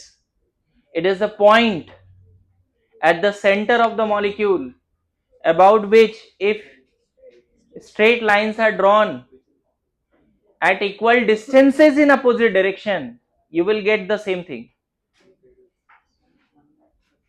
It is the point present at the center of the molecule. It is the point present at the center of the molecule about which if equal lines are drawn in opposite directions, you will get the same thing, same atom or group, है ना, at equal distances in opposite direction. इसमें क्या होगा ना? नहीं नहीं, देखो ना, ऐसे कट कर दो, ऐसे ये दोनों मिथाइल और इससे पास होता हुआ प्लेन, पीओएस होगा इसमें। मेरी बात समझ, ऐसे ऐसे देख, इसमें पीओएस क्यों है समझना। ये बोर्ड पर है, पूरा चिपका हुआ है बोर्ड पर, ये आउटसाइड द प्लेन है, ये इनटू द प्लेन है। आप इसी के अबाउट कट कर दो ना। देखो ऐसा है ना, ये पूरा 4 member ring on the board है। 4 मेंबर रिंग ऐसा है ना बच्चे, 4 मेंबर रिंग कैसा है बताओ? ऑन द बोर्ड है। यहां पे मिथाइल पीछे और यहां मिथाइल आगे है, इसी के अबाउट कट कर दो। दोनों मिथाइल भी कट हो जाएगा, दोनों मिथाइल भी कट हो जाएगा। ये बाहर वाला मिथाइल, अंदर वाला मिथाइल, ये लाइन सब एक प्लेन में आ गया। ये दोनों मिरर इमेज बनेगा, जो बाहर पार्ट बचा वो मिरर इमेज बन जाएगा। और ऐसे भी बच्चे, इसमें कायरल सेंटर नहीं है। क्या ये मॉलिक्यूल में कायरल सेंटर है बताओ? ऐसे अगर ड्रॉ कर दिया, क्या इसमें कायरल सेंटर है? यहां लग तो रहा है कि यहां H है और यहां मिथाइल है, लेकिन इधर और इधर से सेम है ना। फर्स्ट वाले में भी पीओएस है। अरे ये दोनों वर्टिकल लाइन से कट कर दे, ये सामने CH2 पीछे CH2, ये जो दो वर्टिकल लाइन दिख रहा है ना, ये दोनों मिथाइल उस प्लेन पे आ गया, तो उसको सोचना ही नहीं है। जो बाहर और अंदर है, देखो मिरर इमेज बनेगा कि नहीं? क्या कर रहा है, क्यों नहीं समझ पा रहे बताइए? ये हॉरिजॉन्टल है ना, ऐसा है ना, ऐसा है। यहाँ पे मिथाइल नीचे है और इधर ऊपर है ना। तो इसी के अबाउट तो बोल रहा हूं कट करने, ऐसे डायगोनली बोल रहा हूं ना। समझ में आया? देखो ये कंफ्यूजन ना हो, इसके लिए एक सोल्यूशन है हमारे पास। और सोल्यूशन ये है कि आपसे कम से कम 50 प्रैक्टिस कराया जाए। देखो यहां पे लिखना क्या है, एक टेबल है, मॉलिक्यूल है ना, chiral centre, POS, COS, chiral active, inactive, है ना। इस तरह का एक टेबल है और इसमें बातें नहीं। देखो आज का ये होमवर्क रहेगा, यहां पे मैंने शुरू किया है ऑप्टिकल। ये पूरा पेज मैंने पढ़ा दिया, 20 पेज का है ये PDF।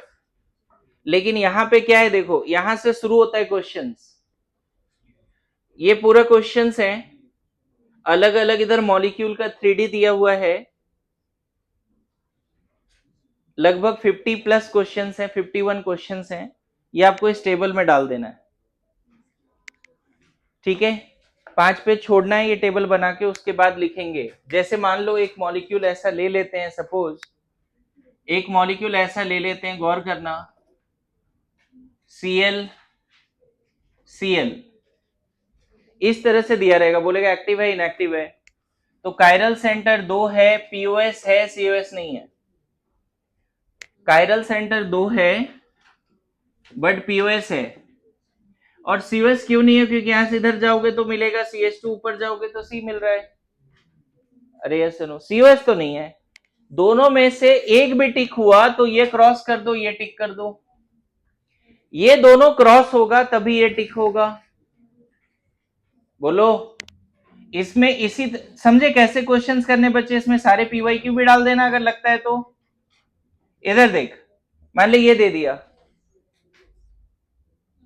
इस टेबल में 50 क्वेश्चन जो नोट्स वाले वो तो आने ही चाहिए। अच्छा इधर क्या 2 कायरल सेंटर है, बिल्कुल है, क्या पीओएस है, नहीं है, ऐसे कट हो जाएगा क्या, सीओएस तो है ही नहीं, सीओएस क्यों नहीं है, यहां से इधर जाओगे तो CH2, इधर क्लोरीन भी तो मिल रहा है, अरे सीओएस तो ऐसे भी नहीं है, ये भी नहीं है, तो ये टिक ये क्रॉस, अगर पीओएस सीओएस दोनों क्रॉस हो गया तो एक्टिव बोल दो। तो ये सीक्वेंस कहां तक जाने वाला है, 50। मैं ये नहीं बोल रहा तुम मेरे नोट्स के ही सारे सवाल कर लो, तुम्हें लगता है कहीं PYQs में सवाल है नीट के, जेईई मेंस वाले, हर जगह से आप चाहो तो यहां डाल दो।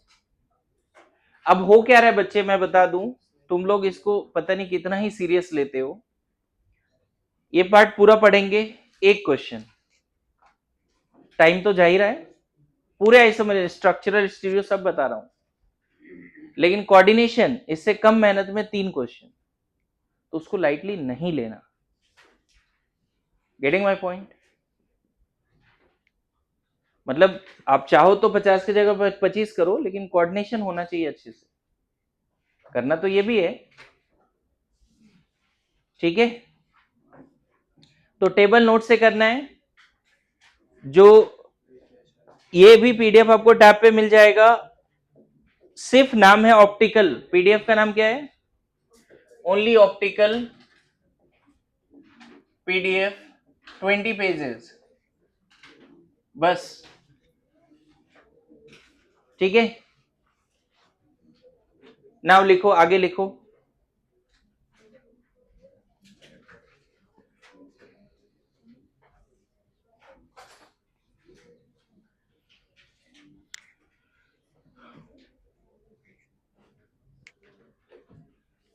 आगे लिखिए, projection,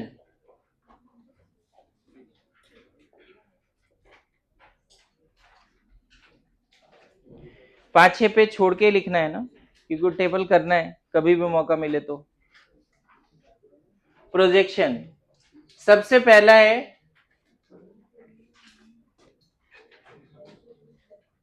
veg dash, Fischer, silence,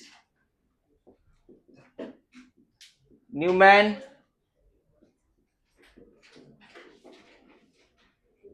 sawhorse, ये सारे प्रोजेक्शन के बारे में थोड़ा थोड़ा आइडिया लेना है।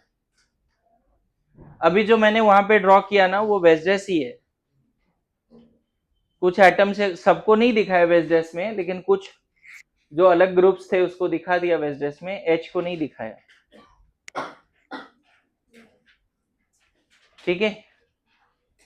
इन सब में वेजडेस एक्चुअल 3D है, बाकी जो फीसर है, न्यूमैन है, वो किसी भी 3D का प्रोजेक्शन है, शैडो है, किसी भी 3D का शैडो है, लेकिन वो भी एक तरह का प्रोजेक्शन ही है।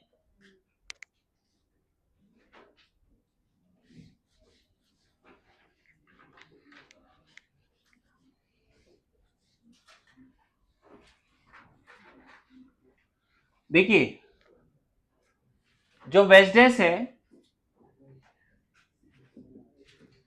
इधर देख, अगर ऐसा है बच्चे तो इसको वेस्डेस में कैसे दिखा सकते हैं? वेस्डेस में ज्यादा सही है दिखाना कायरल सेंटर को, ऐसे किसी को भी दिखा सकते हो, मिथेन को भी दिखा सकते हो। मिथेन का अगर वेस्डेस करना हुआ तो हम क्या करते हैं, टेट्राहेड्रल कार्बन का 2 ग्रुप ऑन द बोर्ड होगा, मतलब 2 बॉन्ड, और ऑटोमेटिकली एक बॉन्ड आउटसाइड द प्लेन और एक इनटू द प्लेन आ जाएगा।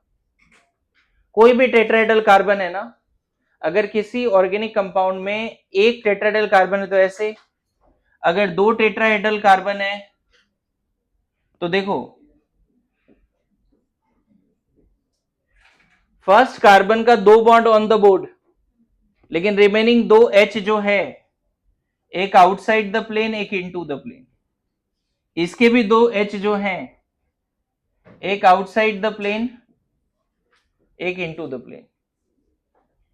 किसी भी टेट्राहेड्रल कार्बन का क्या सारा ग्रुप या एटम ऑन द बोर्ड रख सकते हो किसी भी तरह से? क्या ये पॉसिबल है? अगर टेट्राहेड्रल कार्बन है इस तरह से, आपको बोलते नहीं इसी को आप ड्रॉ करो, प्रोजेक्शन वगैरह ड्रॉ मत करो, इसी को एग्जैक्टली दिखाओ, तो कॉपी में जब लिखोगे या बोर्ड पर तो ये और ये ऑन द बोर्ड आ गया देखो, लेकिन ये outside the board into the board. जो ये सॉलिड लाइन है वो आउटसाइड द बोर्ड है, जो डैश लाइन है वो इनटू द बोर्ड है। अगर यही इथेन होता तो इथेन में 2 इस तरह के कार्बन है ना बच्चे, इथेन में कितने कार्बन है? तो फर्स्ट वाले कार्बन का ये और ये ऑन द बोर्ड दिखा दिया देखो, ये दोनों ऑन द बोर्ड है फर्स्ट वाले कार्बन का, रेड एंड ब्लू, और ये दोनों एच देखो, एक आउटसाइड एक इनटू। उसी तरह इस कार्बन के बारे में सोचो, कौन कौन सा बोर्ड पे दिखा रहे हैं अगर गौर करें तो, बोर्ड पे क्या दिखा रहे हैं? ब्लू एंड रेड, देखो ब्लू एंड रेड, या ऐसे कर लो चलो, ब्लू एंड ब्लैक कहां दिखा दिया? ये आउटसाइड ये इनटू। टेट्राहेड्रल कार्बन का 2 एटम या ग्रुप वेस्डेस पे आएगा, और 2 एटम या ग्रुप को ऑन द कॉपी कर सकते हो। अगर कॉपी में ड्रॉ किया, इसका मतलब कि अगर ऐसे ही डायग्राम कॉपी में ड्रॉ किया तो ये दोनों ऑन द कॉपी है, ये आउट ये इनटू, सॉरी ये इनटू ये आउटसाइड। वेस्डेस समझ में आ रहा है? बड़ा सिंपल है। जैसे इसका अगर वेस्डेस कायरल सेंटर के बोर्ड बनाना होता तो हम क्या करते पता है, इसका मिथाइल और इथाइल को ऑन द कॉपी दिखा देते, देखो ये और ये ऑन द कॉपी।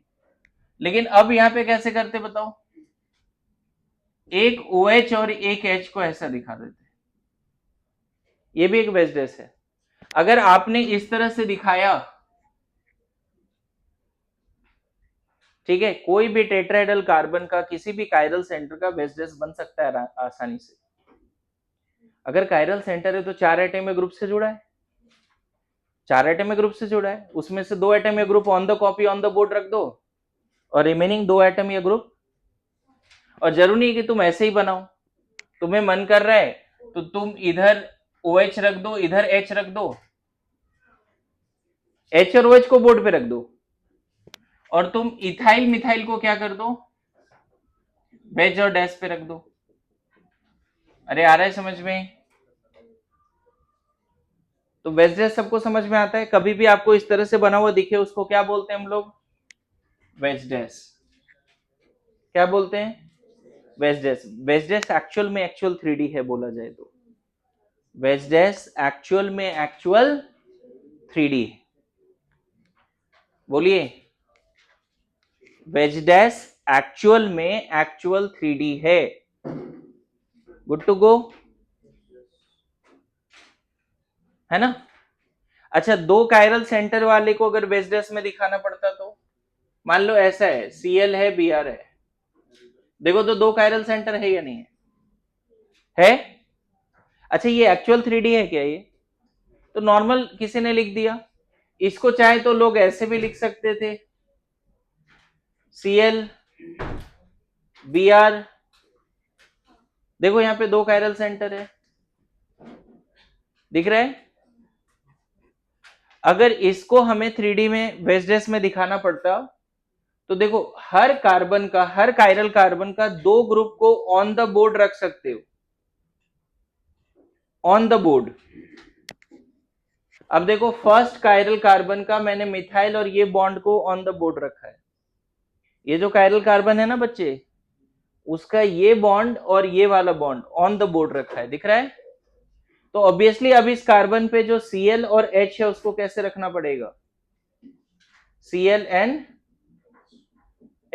उसी तरह से इस कार्बन पे इसका कौन सा बोर्ड पे रखा है, ये और ये बोर्ड पे रखा है, देखो। तो आउटसाइड इनटू कौन जाने वाला है, Br and H। तो ये देखो 2 कायरल सेंटर का वेस्डेस है। मैं बताऊं आपको, ऑप्शंस में वेस्डेस दे के पूछेगा पीओएस सीओएस है या नहीं, नॉर्मल स्ट्रक्चर दे के नहीं पूछेगा। और अगर आपको नॉर्मल स्ट्रक्चर दे के भी पूछे ना, तो उसके 3D में ही देखना पड़ता है कि पीओएस और सीओएस है या नहीं। क्लियर है, समझ में आ रहा है? क्या सब लोग वेज डेस पे कंफर्टेबल हैं? कुछ नहीं, आपको स्ट्रक्चर में वेज और डेस पे दिख गया मतलब वेज डेस है। और कॉपी में क्वेश्चंस में जो वेज पे है वो आउटसाइड द कॉपी, और जो डैश पे है वो इनटू द कॉपी। बाकी जो सॉलिड लाइन से बना है वो ऑन द कॉपी। उसको बाहर निकाल के ऐसे विजुलाइज कर लो जैसे करना है। क्लियर हो रहा है सब लोग? बोलिए। Now moving towards feature projection, moving towards feature projection. पहले तो ये समझो, this is all about veg dash, अभी तक बात कर रहे थे। दूसरा हो गया फीचर प्रोजेक्शन। मैं बताऊं फीचर प्रोजेक्शन में ना आपको हॉरिजॉन्टल वर्टिकल लाइंस दिखेंगे ऐसे। अगर इस तरह का स्ट्रक्चर मॉलिक्यूल है तो वो फीचर है। फीचर में एक ही वर्टिकल लाइन दिखेगा, हॉरिजॉन्टल लाइन आपको एक से ज्यादा दिख सकता है। This type of way of representation is actually the shadow of 3D। ये जो है इस तरह का प्रोजेक्शन वो शैडो ऑफ 3D है। Now now now here here, इसका मतलब कि जो टॉप और बॉटम पे है वो दोनों डैश पे है, 1 and 4 मान लेते हैं, ये 2 3। फीचर में जो टॉप और बॉटम पे है वो डैश पे होता है एक्चुअल में, और जो हॉरिजॉन्टल पे है वो आउटसाइड द प्लेन होता है वेज पे। फीचर का मतलब आज के बाद जब ये आ जाए तो इसका शैडो है। इस स्ट्रक्चर को यहां इमेजिन करो, यहां से टॉर्च जला दो, ऐसा ही शैडो बनेगा। अच्छा बताओ, ये दोनों ग्रुप आउटसाइड द प्लेन है, ये वाली हॉरिजॉन्टल वाली। मुझे बताओ फीचर किसका शैडो है, गौर करना। देखो एक्चुअल में इसका अगर शैडो लोगे, यहां से टॉर्च जलाओगे, तो एक वर्टिकल लाइन बनेगा, एक हॉरिजॉन्टल लाइन बनेगा। कोई बोले फीचर का 3D क्या है, तो इस फीचर का ये 3D। फीचर एक शैडो है वेस्डेस का ही।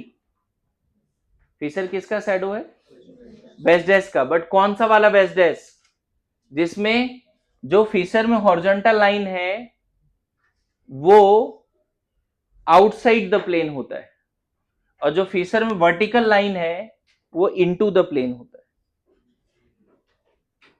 फीचर एक शैडो है वेस्डेस का। इसका बता सकते हो, इसका अगर हमें बनाना है तो कैसे बनाना चाहिए। मान लो नंबरिंग कर देता हूं, 1 2 3 4 5 6। देखो जो टॉप और बॉटम पे है 1 and 4, उसको बीच में एक लाइन है, उसको एज इट इज रहने दिया, इसको ऑन द स्क्रीन ही है। 1 and 2 को हमने कहां भेज दिया, डैश पे। 3 4 को वेज पे रखो, इधर भी वेज पे, यहां भी वेज पे, और यहाँ बेस पे ये 3 4 है, ये 5 6 है। इसी का प्रोजेक्शन ये है।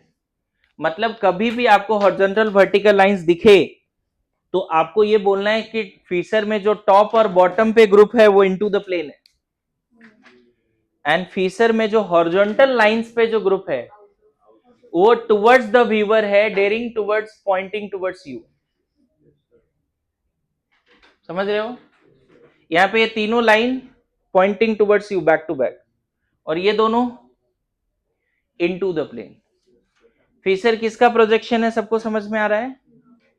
फीचर वेस्डेस का ही प्रोजेक्शन है। फीचर किसका प्रोजेक्शन है? वेस्डेस का ही प्रोजेक्शन है। मैं बताऊं, सबसे ज्यादा आपको कंफर्टेबल फीचर पे रहना पड़ेगा क्योंकि क्वेश्चन उसी से आता है।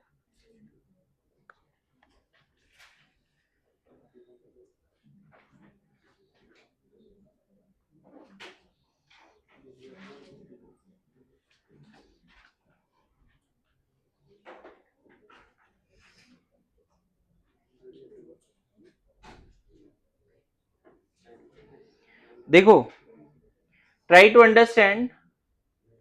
ये मॉलिक्यूल है तुम्हारा ब्यूटेन, जो जिगजैग पाथ में दिखाया गया, और हाइड्रोजन को भी वेस्डेस में रखा गया। अगर गौर करो तो जो व्हाइट लाइन दिख रहा है वो ऑन द स्क्रीन है। एक हाइड्रोजन भी ऑन द बोर्ड है, बाकी कार्बन कार्बन बॉन्ड सारे ऑन द बोर्ड है। दिख रहा है आपको? यहां पे जो दो हाइड्रोजन है दिख रहे हैं, यहां पे एक आउटसाइड द प्लेन, एक इनटू द प्लेन। यहां भी दो हाइड्रोजन जो है आउटसाइड द प्लेन, एक इनटू द प्लेन। क्लियर हो रहा है? फीचर बनाने के समय क्या करते हैं पहले देखो, इस जिगजैग पाथ को ना एक सर्कल में लाते हैं। बॉन्ड एंगल चेंज नहीं करते, कोई बॉन्ड एंगल चेंज नहीं करेंगे। देखो, सबको एक सर्कल में ले आया। दिख रहा है? हमने कोई बॉन्ड एंगल चेंज नहीं किया, सब 109.28 मिनट है। फीचर बनाने के समय है ना, सभी को कैसे ला रहे हैं? एक सर्कल में। देखो यहां पे ऐसा हो रहा है, बॉन्ड एंगल चेंज नहीं हो रहा है। देखो, अगर मान लो ऐसा है तो मैं ऐसे कर रहे हैं, बॉन्ड एंगल अभी भी 109। क्लियर है? ये दोनों सेम ही है, बॉन्ड एंगल नहीं बदला, बस सबको पास लाया, एक सर्कल की तरफ लाया। देखो कैसे सर्कल की तरफ ला रहे हैं, दिख रहा है? कोई भी बॉन्ड एंगल नहीं बदला है अभी तक, कोई भी बॉन्ड एंगल नहीं बदला है। अब इस पूरे स्ट्रक्चर को ना, ये जो पूरा सर्कल है इसको ऐसे दिखाना पड़ेगा, ऐसे वर्टिकल लाइन में और फेसिंग टुवर्ड्स यू। ऐसा पहले ऐसा था, फिर ऐसे बनाया, फिर इसको ऐसे रोटेट किया। देखो अभी क्या क्या हो रहा है, कैसे रोटेट हो रहा है। देखो, ये देख, सब तुम्हारे तरफ पॉइंटिंग है, दिख रहा है, लेकिन टॉप और बॉटम वाला अवे फ्रॉम द व्यूअर है। अब देख, इसको थोड़ा स्ट्रेच भी करते हैं, ऐसा हुआ। अब देखिए पीछे एक शैडो आ गया। इसका ये जो आपको दिख रहा है ना, ये वेस्डेस है, टॉप और बॉटम वाला अवे फ्रॉम द व्यूअर है, और जो हॉरिजॉन्टल वाले ग्रुप्स हैं टुवर्ड्स द व्यूअर है। और यहां से टॉर्च जला रहे तो ऐसा प्रोजेक्शन बन रहा है। क्लियर है? फीचर एक वेस्डेस का ही प्रोजेक्शन है, लेकिन फीचर में हम क्या ख्याल रखते हैं? मैक्सिमम कार्बन वर्टिकल लाइन में आता है। मैक्सिमम कार्बन कहां आता है? हॉरिजॉन्टल। और जो क्रॉस लाइंस हैं वर्टिकल हॉरिजॉन्टल का, मोस्टली वो कायरल सेंटर्स होते हैं। अदरवाइज फीचर बनाने का कोई मतलब नहीं है। हॉरिजॉन्टल वर्टिकल लाइंस के जरूरी कि हमेशा कायरल सेंटर होगा, लेकिन ज्यादा मीनिंगफुल कौन सा है? हॉरिजॉन्टल वर्टिकल का क्रॉस लाइन क्या होना चाहिए? बोलिए सब लोग एक बार फिर से। कैसे बना ये देखो, पहले नॉर्मल ब्यूटेन था, कोशिश किया सबको सर्कल में लाने का, फिर सारे कार्बन को वर्टिकल लाइन पे लाया, एंड अब सामने से टॉर्च जला देना है बस। इसी का प्रोजेक्शन क्या है? थोड़ा स्ट्रेच करके, हाँ बिल्कुल। इसी का प्रोजेक्शन क्या है? फिशर। सबको आया समझ में? देखो, बोलिए, क्लियर हो रहा है? लिखो, फिशर में वर्टिकल लाइंस होंगे, हॉरिजॉन्टल लाइंस होंगे। वेज डैश में कुछ ग्रुप वेज और डैश पे जो होता है, एक आउटसाइड द प्लेन, एक इनटू द प्लेन। लेकिन यहां पर जैसे मान लो एक फिशर अगर ये बनाया COOH CH3OHH, ये कौन से वेज डैश का प्रोजेक्शन है? ये किसका प्रोजेक्शन एक्चुअल में? इसको अगर सही से विजुअलाइज करो, ये दोनों आउटसाइड द प्लेन है और ये दोनों इनटू द प्लेन है। इसको जब दिखाना पड़ेगा तो ऐसे दिखा सकते हो, COH CH3, इधर H और इधर, इसी का प्रोजेक्शन ये है। समझे? एक्टिव है इनएक्टिव है बताओ? ये एक ही कायरल सेंटर है ना। नोट में बात लिख सकते हो कि if organic compound having only one chiral carbon always active. अगर ऑर्गेनिक कंपाउंड में सिर्फ एक कायरल कार्बन है तो वो हमेशा क्या होगा? एक्टिव होगा। If organic compound having only one chiral carbon it is always active. If organic compound having only one chiral carbon always active. If organic compound having only one chiral carbon always active। ठीक है? Fisher जब भी हो आपको horizontal vertical lines दिखेगा, आपको डरना नहीं है। फीसर एक 3D का प्रोजेक्शन है। Good to go. फीसर पे अभी एकदम कंफर्टेबल होने का कोशिश करना है कि फीसर पे कैसे क्वेश्चन सॉल्व कर सकते हैं। ठीक है?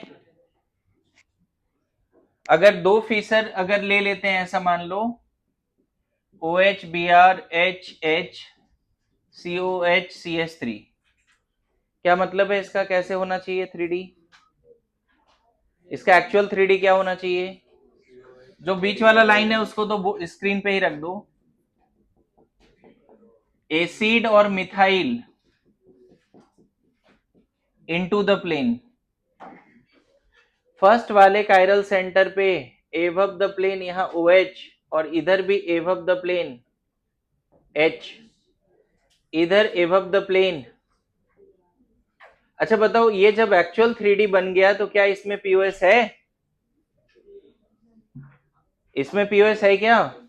ऐसे कट करो, ऐसे कट करो, ऐसे कट करोगे तो ये दोनों मिरर इमेज थोड़ी होगा।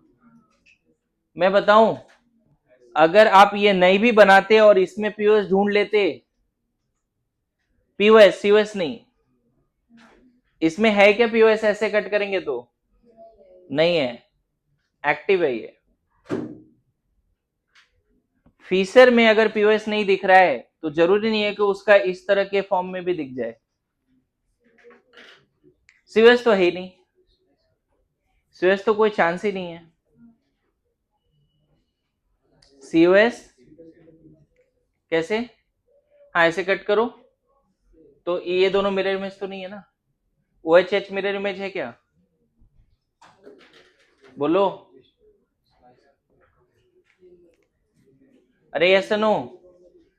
मैं बताऊं, सुनो सुनो, शॉर्टकट सीखो। अगर फीसर में POS नहीं है तो उसका 3D में भी नहीं होगा।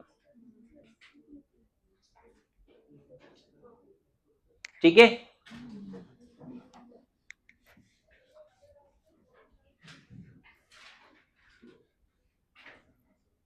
यहां तक समझ रहा है?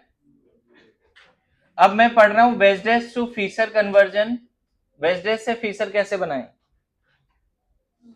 एक कायरल कार्बन का बस सिखा देता हूं, दो का जरूरत नहीं है करने का। अगर ऐसा स्ट्रक्चर है मान लो, ध्यान देना थोड़ा, अगर ये वेस्डेस है, इससे फीचर बनाने हैं, अगर ये वेस्डेस है और इससे फीचर बनाने हैं, तो करना क्या है, जो ऑन द स्क्रीन है उसके अबाउट ही रोटेट कर दो ऐसे। देखना मैं क्या बताने जा रहा हूं, मैं भी क्या सिखा रहा हूं आपको, वेस्डेस से फीचर कैसे बनाए, वेस्डेस से फीचर कैसे बनाए। कंप्लीट साइलेंस चाहिए मेरे को। अभी यहां पे देखो कौन कौन सा ग्रुप ऑन द बोर्ड है, red and black on the board है। ये मान लो OH है, दिख रहा है, और H ये है, ऐसा ही है। आप इसको इस तरह से रोटेट कर दो कि वेस्ट डैश वाला ग्रुप तुम्हें पॉइंट करने लगे, और जो ऑन द स्क्रीन था, ऑन द कॉपी था, वो अवे फ्रॉम द व्यूअर चला जाए। फिर से देख, बस ऐसे रोटेट किया, दिख रहा है, red and black on the copy on the board है, OH ब्लू जो है आउटसाइड द कॉपी है, और H जो इनटू द कॉपी है। आप इसको इस तरह से रोटेट कर दीजिए। अभी ऐसा था, बस ऐसे रोटेट कर दिया, ऐसे नहीं किया। हम चाहते हैं ऑन द कॉपी जो है वो अवे फ्रॉम द व्यूअर जाए, ऐसे नहीं कर रहे हैं, दिख रहा है। ऐसे करेंगे तो ऑन द कॉपी वाला तुम्हें पॉइंट करेगा, लेकिन वर्टिकल लाइन पे आ जाएगा।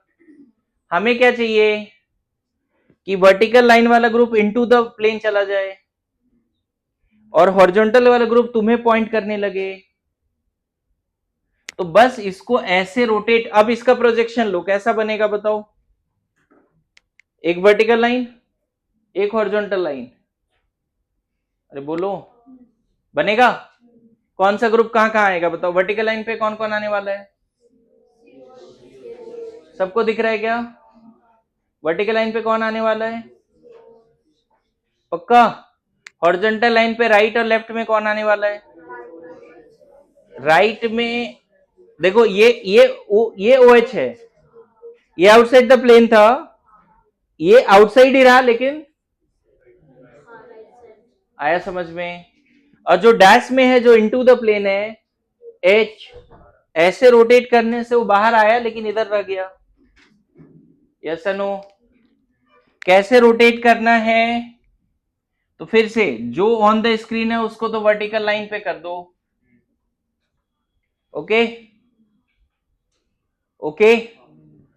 और जो डैश में, जो वेज में है, वो और राइट में इधर आ जाएगा ना, ये H। और एक चीज, क्या इसका एक ही फीचर है, नहीं। अब यहाँ पे इवेंट स्विचेज करके जितना बनाना है बना लो, सब इसी का फीचर कहलाएगा। इवेंट स्विचेज मतलब इसको और इसको और इसको इसको स्विच कर दो, वो भी इसी का फीचर कहलाएगा। अगर इसको इसको स्विच किया तो OH एसिड, और इसको इसको स्विच किया तो इसका फीचर ये भी है। आप चाहो तो ये दोनों स्विच करो, ये दोनों स्विच करो, तो इधर आ गया COH, इधर H, इधर मिथाइल, इधर OH, ये सब सेम है बच्चे। इवन नंबर ऑफ स्विचेज पर chiral centre will not change the configuration. Note में बात लिख सकते हो। क्या इसका प्रोजेक्शन यही है, तुम सामने बैठे हो ना बच्चे, तो ये दोनों ग्रुप को पीछे भेजने के लिए इसको ऐसे रोटेट करना पड़ेगा। अगर कोई इस बोर्ड के उधर होता तो उसके लिए ये इसका फीचर अलग बनता है, लेकिन इसी का बन रहा है तो सेम ही रहेगा ना सब। मैं बोल रहा हूं कि इस डस्टर का अगर हमें इमेज लेना है, तुम सामने से देखोगे तो ये दिखेगा, कोई उधर से देख रहा है तो ये दिखेगा। इसका ड्राइंग अलग अलग तरीके से हो सकता है कि नहीं बोर्ड पर, लेकिन हर बार डस्टर तो यही है ना। तो इस वेस्डेस का बहुत सारे फीचर हो सकते हैं, डिपेंडिंग कि इसको हम किस तरीके से देख रहे हैं, कहां से बैठ के देख रहे हैं। इसको अगर ऊपर से बैठ के देखेंगे तो कुछ और इमेज आएगा। क्लियर हुआ। अभी फिलहाल मैं जो वेस्डेस दे रहा हूं उससे आप फीचर बना के दिखा दो, बस एक वेस्डेस दे रहा हूं, उससे फीचर बना के दिखाओ जल्दी। इधर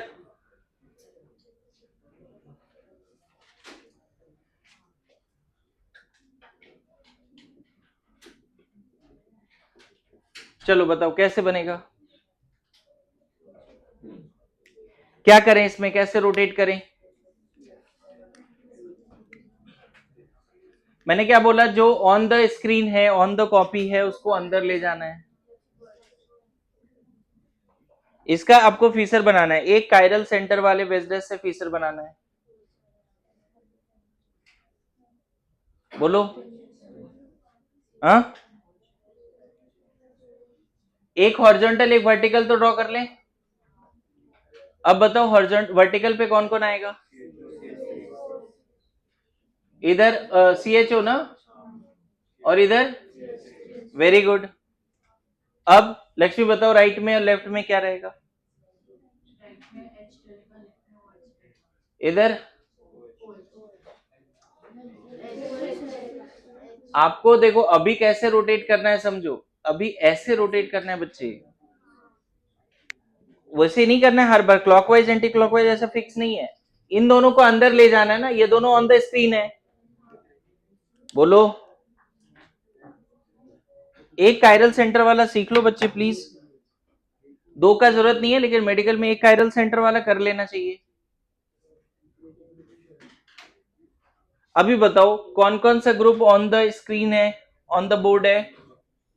ब्लैक एंड रेड बोल दें, एल्डिहाइड एंड मिथाइल, चलेगा? चलेगा। अब बताओ ये H आउटसाइड द प्लेन है, ये OH इनटू द प्लेन है, इसको ऐसे नहीं रोटेट करना है, अदरवाइज हॉरिजॉन्टल ग्रुप तो तुमसे दूर चला गया। ऐसे रोटेट करना है, क्लियर है? जो वर्टिकल ग्रुप था वो इनटू द प्लेन हो गया। फिर से रिपीट करो, बताओ कौन सा ग्रुप कहां कहां पे है? Aldehyde and methyl on the screen, H outside the plane, OH into the plane. हम इन दोनों को चाहते हैं, जो वेस्टेस में है उसको तुम्हारी तरफ लाना है।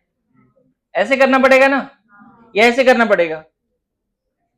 ऐसे करना पड़ेगा या ऐसे? आ रहा है समझ में? तो जो H पहले बाहर था वो और इधर आया ना, पक्का? नहीं हो रहा है समझ में? ये बाहर है ना, ये पूरा ऐसे जब होगा, ये जब बाहर रहती है और इधर आएगा ना, और ये इनटू द प्लेन है तो वो बाहर आके इधर आ जाएगा। OH,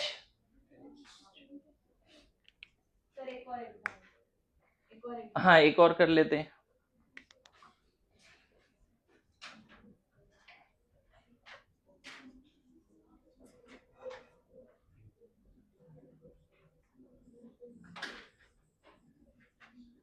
बोलो।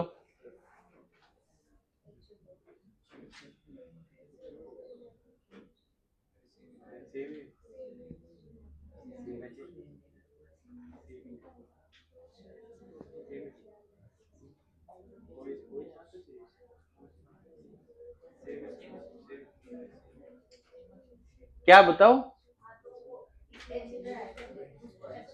सेम है जो ऊपर है, बस तरीका थोड़ा सा वेस्ट ड्रेस में ऊपर नीचे देखने का हो गया है, बाकी कुछ नहीं बदला है। यहाँ पे जो आउटसाइड था उसको मैंने ऊपर लिखा है और डैश को थोड़ा नीचे लिख दिया है, बस यहाँ पे भी वही है ना। ग्रुप्स तो अभी भी आउटसाइड में कौन है? H है। यहाँ भी आउटसाइड में कौन है? Into OH। ड्रॉ करने के समय कोई गलती से ऐसे ड्रॉ कर दिया, कोई ऐसे क्या दिक्कत है? पहले ऊपर थोड़ा दिखा दिया वेज में और डैश को नीचे, सेम बात है ना दोनों। बोलो।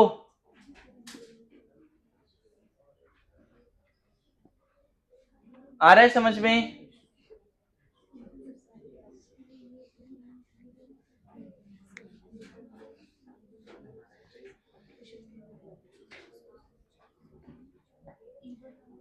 आगे देखो। ओए साइलेंस साइलेंस।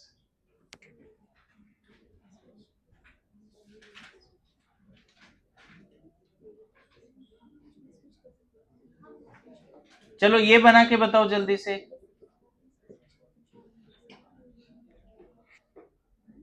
इसका न्यू फीचर बना दो।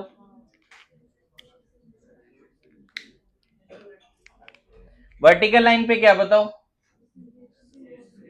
CH3OH, very good.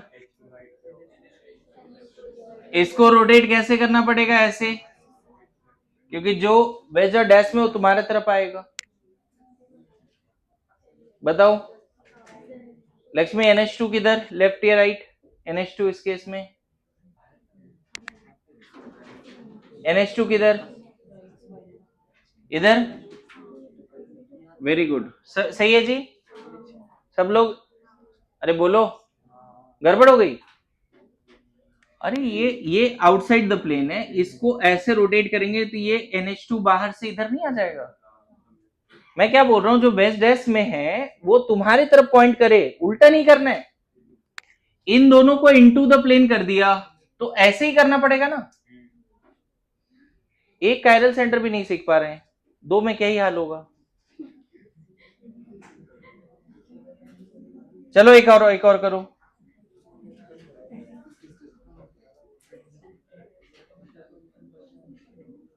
चलो बताओ,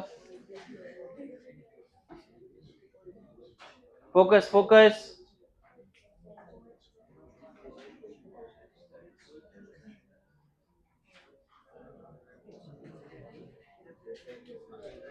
वर्टिकल लाइन पे क्या बताओ? CH3ET बोल दें? हाँ, इसको फिर अब रोटेट करने का तरीका ये है, जो बाहर था OH वो और इधर आ जाएगा। अरे हमेशा क्लॉकवाइज करे एंटी क्लॉक, वो तो प्रोजेक्शन दिखाएगा ना। तो यहां पे OH, यहां H। अब बोलो सीख गए? हाँ,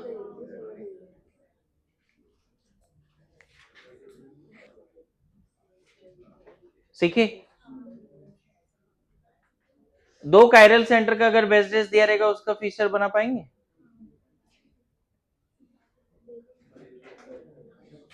नोट में बात लिखा, even number of switches per chiral center will not change the configuration, but odd number of switches per chiral center will change the configuration.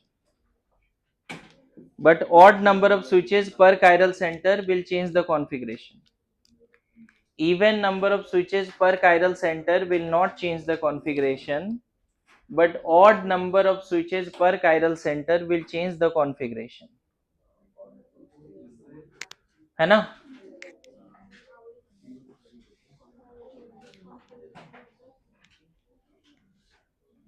But odd number of switches per chiral center will change the configuration.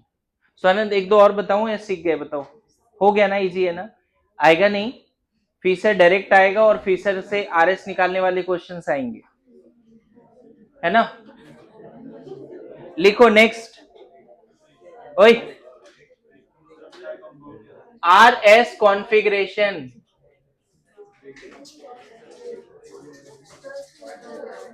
दो minute लगने, इसको करके ही जाएंगे।